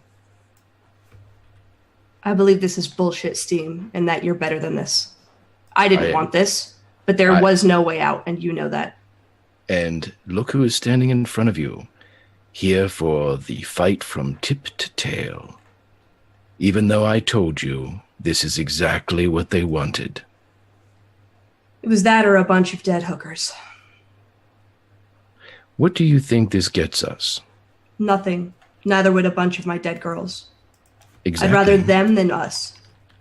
We have played into their hands, and we will only find out what it was that it cost us in their time.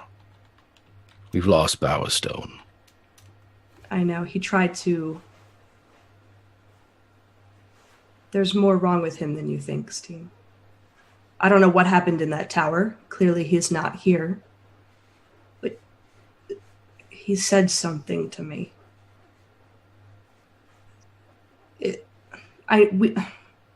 He's made a deal with Northhook.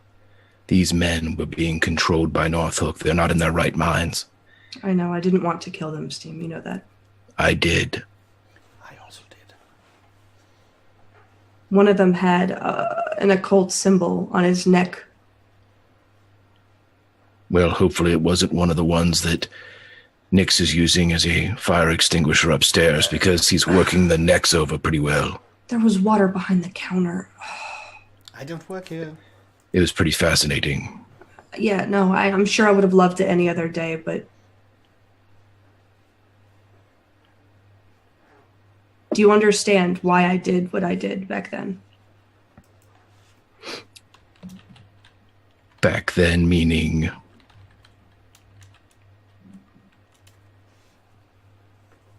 This situation's so similar to this with your sister. I'm not asking for forgiveness, but do you understand? I understand your rationale, yes. That's all I want. And she's going to get up and hand him the bottle as she pushes past to go see how much of a mess he's making with my carpets. So much of a mess. It's a big mess. It's something that you should probably just walk through and not look at. The problem is I was going to have the girls leave through here, but... And she's just looking around. Let's bring them to the nest. I don't want to scare them more. Take them to the barge. I don't want to scare them more. The barge is nice.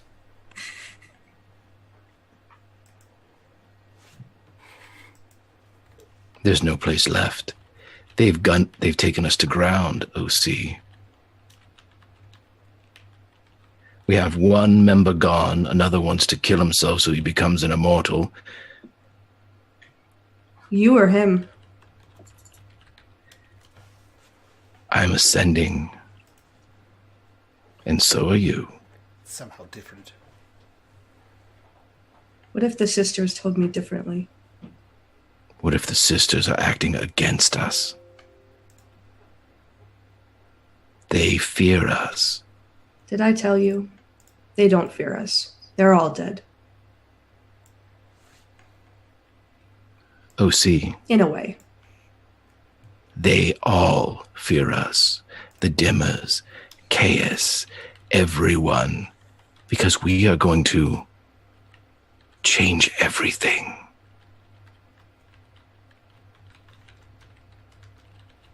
Some people like the city that is dark. Some people like the world in shadow.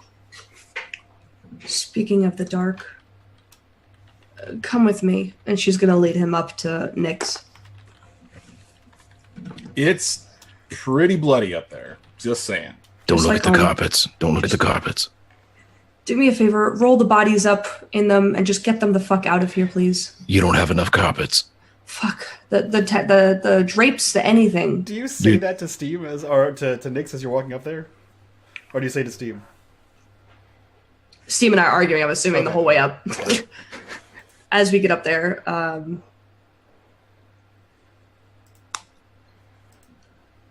So, I hate to say it, but I feel a little bit better. Well, then it was all worth it. No, my girls are scared in the back room, but at least they're safe. Nyx, you're sometimes clever. How would you suppose I get them out of here without?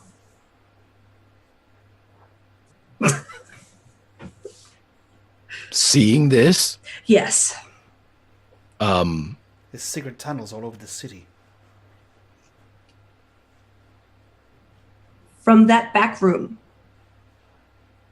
Oh, I just assumed you were clever enough to have secret tunnels to all of your establishments. I did. I killed a bunch down there.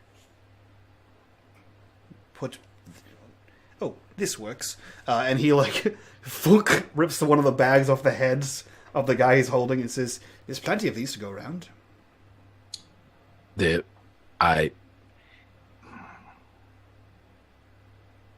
You said put the fire out. What do you want from me? Have you ever heard of water? We're surrounded by it.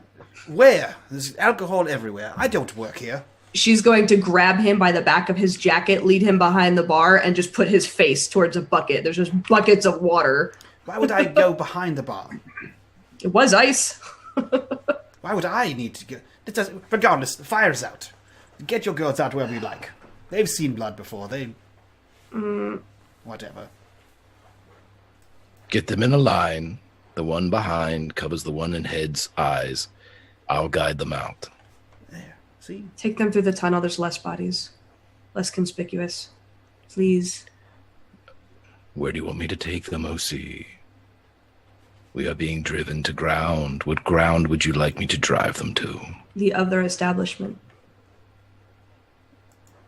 They're already locked in there. Whoever these are, they're going to keep coming for you. You understand that, right? Yes, until we kill them. Yes. Let me take them to the nest. Is it safe there? No. But there's 200 plus guards there, whereas there's 0 at your other establishments. I can't, well, I probably could. I can't do this all day. I have shit to do.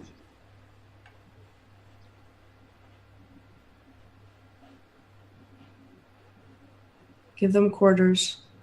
They can share. Oh, they will.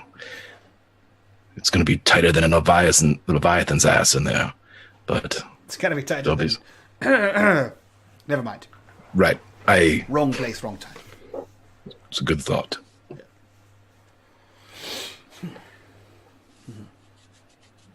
He'll take him So- to the nest. Before you go, Yes. what are we to do while you're gone? Oh, I'm also leaving. This place is disgusting. These carpets are awful. I think he might have done you a favor. I'm going to lock up. She's going to grab the keys from behind the bar and a bottle and take it with her. You're going to lock up? Mm-hmm. God forbid someone stumble into this treasure trove of blood-stained goods. Fuck you. This is still my establishment. I think Mr. Wolf is trying to start a cult. Perhaps you could buy it from you. Not a huge fan of that one. It's okay. Nobody knows who he is, so it's all right. His aesthetic. She's going to, after his comment about everything blood-soaked, look around, shrug, put the key back under the counter where it sits, like taped under the thing, and just leave. Would you like to go investigate the North Hook? Nix. I mean, yes. Why are you asking that? I think we should think about this. Because Bowerstone is there. Oh, I know that. But why do you know that?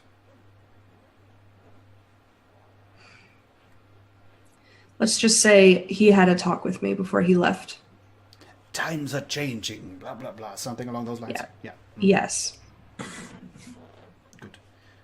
This one here, and he grabs one, the same one that he dropped without the hood on it, and pulls it up, and says, I don't know that symbol. Oh, speaking of, and she goes over and drags the other one by the hand. I thought you were talking about the North Hook. Oh, he knows that symbol very well. He hasn't seen it yet. That's why he was asking how you know who the North Hook is. So he holds up the one with the cult symbol and says, I don't know that one.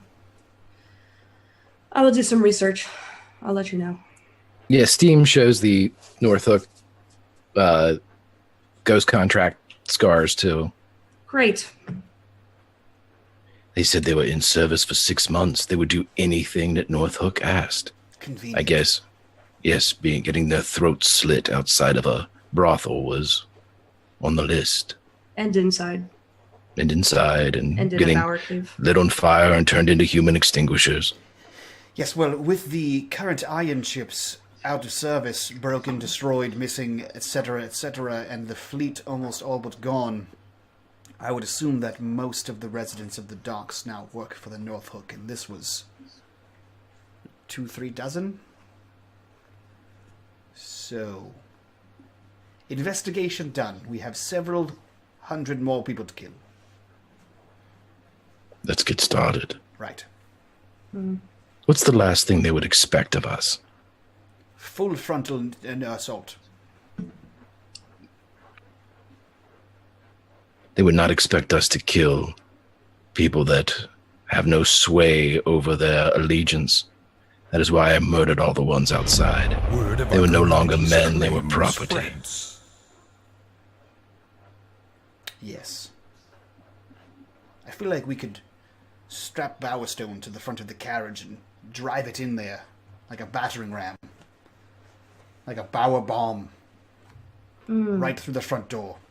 I hear there's a mask that he could wear in case you No, wanted just to. show his face. Okay. The shit. That's Bowerstone's now the enemy. He's the new Chaos. Fuck you, you shit. Speaking of chaos, Fuck. Oh, you... the sisters showed me quite a bit. It turns out the way to kill him is ending this eternal night. Don't ask me how, because I don't know. Yes, I think that's what he was trying to do with the whole Ankyat Park thing. He fucked up, as you recall. Well, I guess I wouldn't know that you were there.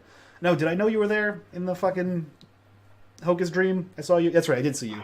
It says, yes, he fucked up in his original attempt to destroy the demons. I assume that's what he's trying to undo. The dwarf would know, I assume, who the fuck he is. Or the old lady, or the girl, or whatever. There's a dozen or two of them. The question is, why would 25. North... Desterosi, I do not belittle you or speak ill of you, but why would North Hook, who has lost so many ships and so many men, risk further bloodshed by trying to acquire you now to prove a point? That's the fucking question, isn't it, Steam? I don't know. Why they wanted us dead to begin with is still a mystery to me. Apart from being the largest crime syndicate in the Dagger Isles, and inconveniencing and waylaying their ships, and taking their goods, etc. I don't know why after 10 years or so they have such a grudge. May I ask a question? I have a grudge. I understand that you would. But you talk of the armada that I have seen that follows you around. Have you asked any of them? Yes, there was a man in our employ. He is seeking refuge in Aruvia. It seemed more efficient to just strike at the serpent's head than take an entire train to Aruvia, find a man, question his motives, come back, then strike the serpent. They live here. Figured I'd just kill them all and call it a day. Tit for tat, as it were. Like where your head's at, but... Back to Steam's question. What do they expect us to do? Die. No. Yes. What do you think? What would our move be in their minds? We give up Nyx when we realize he's what they want. Yes. They think after all of this, I don't believe We that. would return to Crow's Nest, consolidate our forces there. You will go escort whatever Aruvian fuck wants to be in charge of the Red Sashes. We consolidate those forces. The Lampblacks are doing some shit.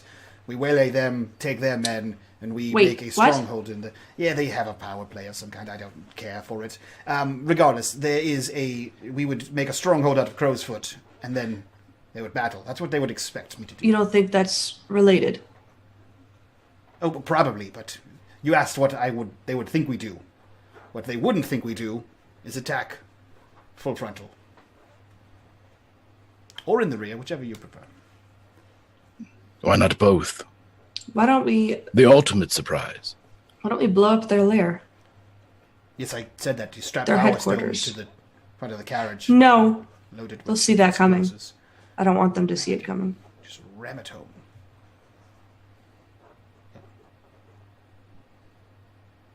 That would be just desserts, I guess. Who Let's wants go to back. see the hive dead besides us? The Hive did. Why would Or I'm sorry, the I Norfolk. thought, my God, we're Maybe the- expanding off. No, They're still friendly. maybe the hive. We have to I was pump gonna our say maybe brakes. the hive. No, the powers that be.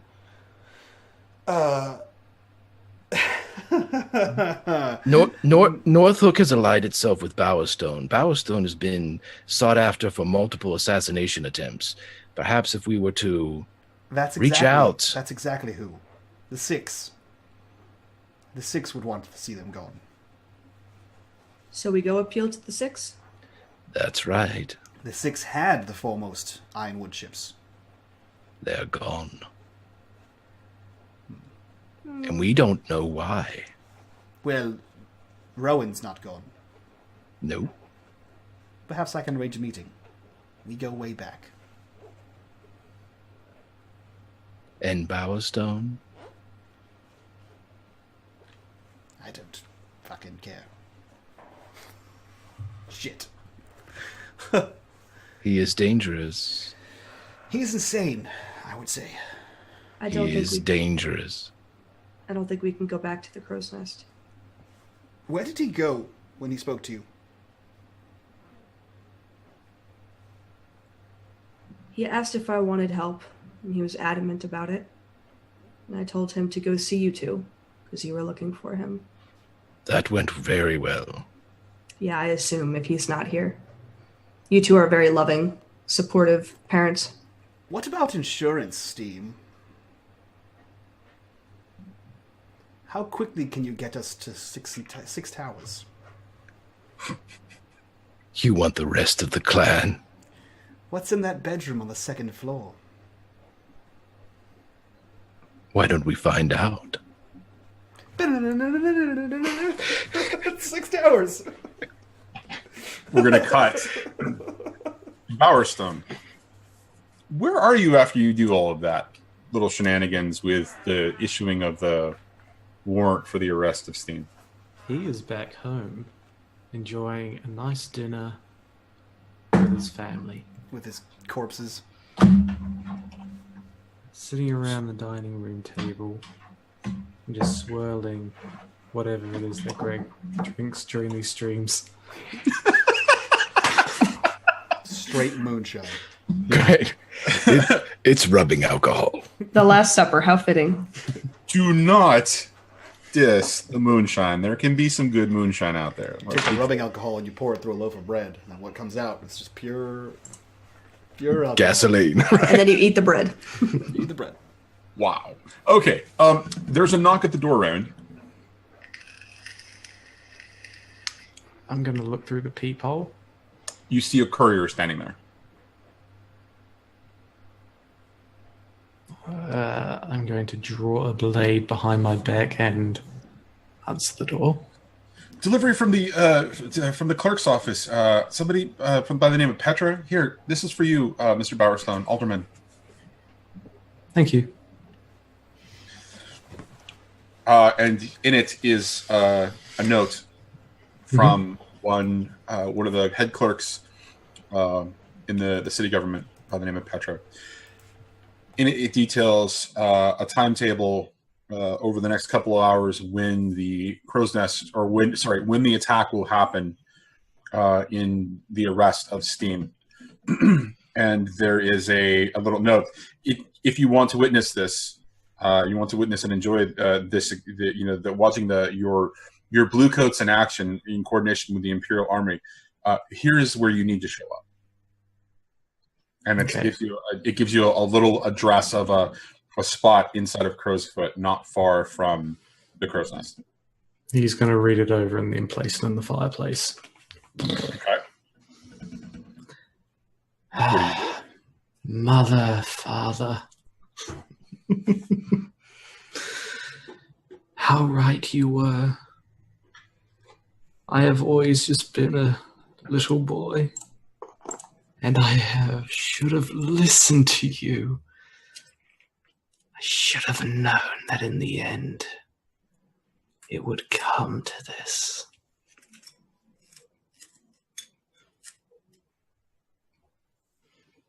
I told them all. Your parents are confused at you at first, looking at you in this reverie that you're having, this celebration with them. They're confused because this is different than your responses to them previously. Father, if only I had known that you were part of the Northhook before. Alliances would have changed. If only I had been able to communicate with you instead of hiding behind a mask. I should have faced it. Should have faced the grief. But now I have found my brother, and I am going to see him again. The sacrifices that will be made soon will all be worth it.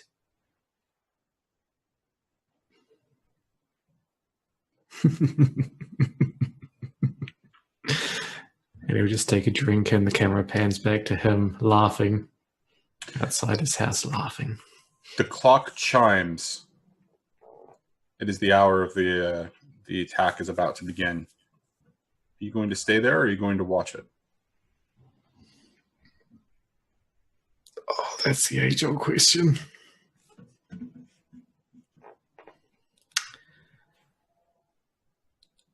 I am going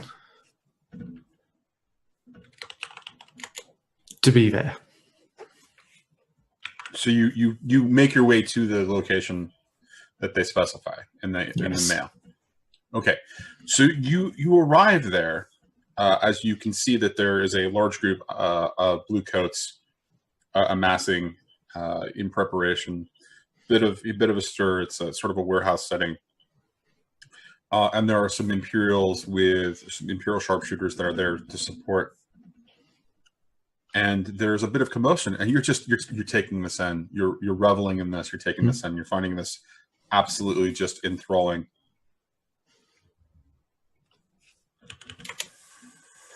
And so you're kind of looking around, and you see somebody step up, and they announce it's time. Okay, we're going to make the move.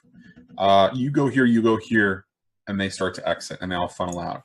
And you walk up to the second-story building where a couple of the other, essentially officers in charge, are kind of coordinating and watching and they're using spy glasses, essentially just kind of paying attention. And one of them hands one to you and says, "Here, Alderman, you set this in motion. Good job on locating this common criminal. This is fantastic."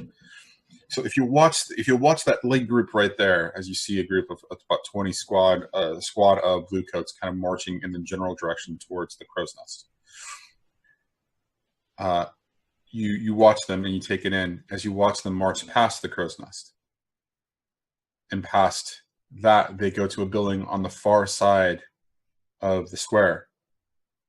And there is a knock. You can see the actual physical knock, and they burst in. And immediately you see people beginning to scatter from this particular building. And as you look, you notice that those aren't crows that are abandoning that building. They're actually lampblacks.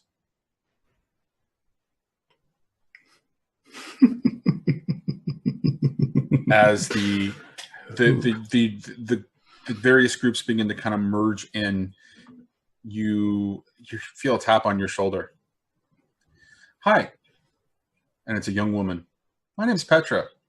Steam sends his regards." And that's where we're going to cut it. And guys, that was 6 and 20, Blades in the Dark, the Shroud. Season 3, #fuck it. We have 3 more episodes left of Season 3, and that closes out the massive story arc that was 6 and 20, Blades in the Dark. The Shroud, the Phantom, and the Void. In 3 more weeks, this is the closeout of this entire series of Blades in the Dark, which is pretty fucking rad. We've been playing this game for about 6 months. It's gone from petty criminals to we're taking over the entire fucking planet at this point, which is pretty goddamn rad, guys. So thank you for being here. Thank you guys for playing. And let's go around and introduce our cast and crew before we raid our friend Eric Vulgaris. So Johnny, who are you? What are you doing here? And what did you think of tonight's episode?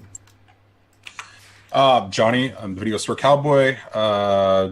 Do one of the crews over on my channel on Tuesday nights. 6 and 20 has been 3 nights for half of season 2 and all of season 3 so far.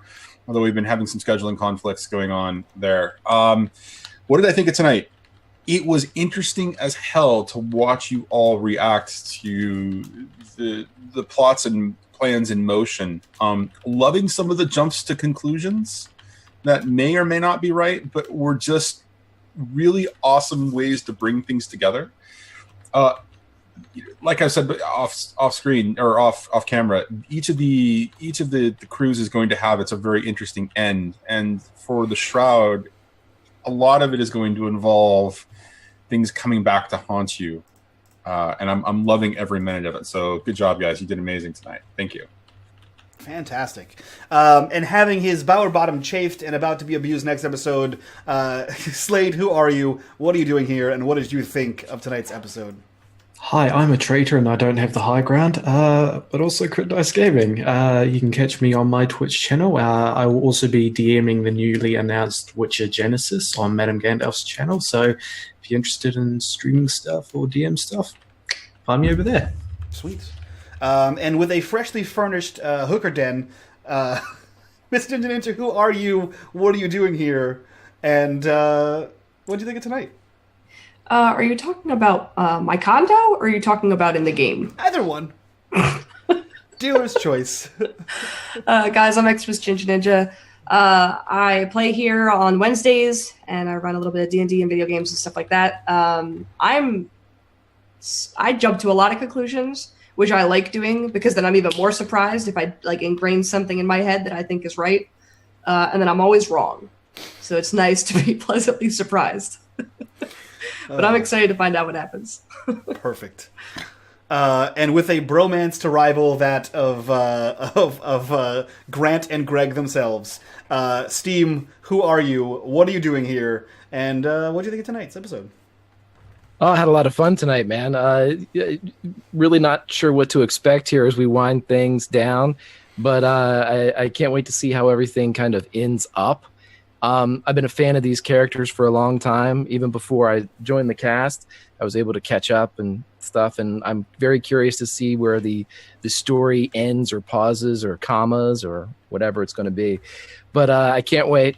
I'm glad to be here with a front row seat with chat, just watching and enjoying and smiling and laughing, and it was great. Grimjack21502 on Twitch and Twitter. Join me on Sundays for a little bit of Pulp Cthulhu action, 7 to 9 on my channel. Other than that, catch me here. Sweet deal, guys. We're going to go rate our friend Eric Vulgaris. He's currently playing Keep on the Borderlands in Torchbearer. Come back tomorrow for Havoc in the Hinterlands and on Saturday for our 12-hour community night. Sorry. And from all of us to you guys, bye-bye.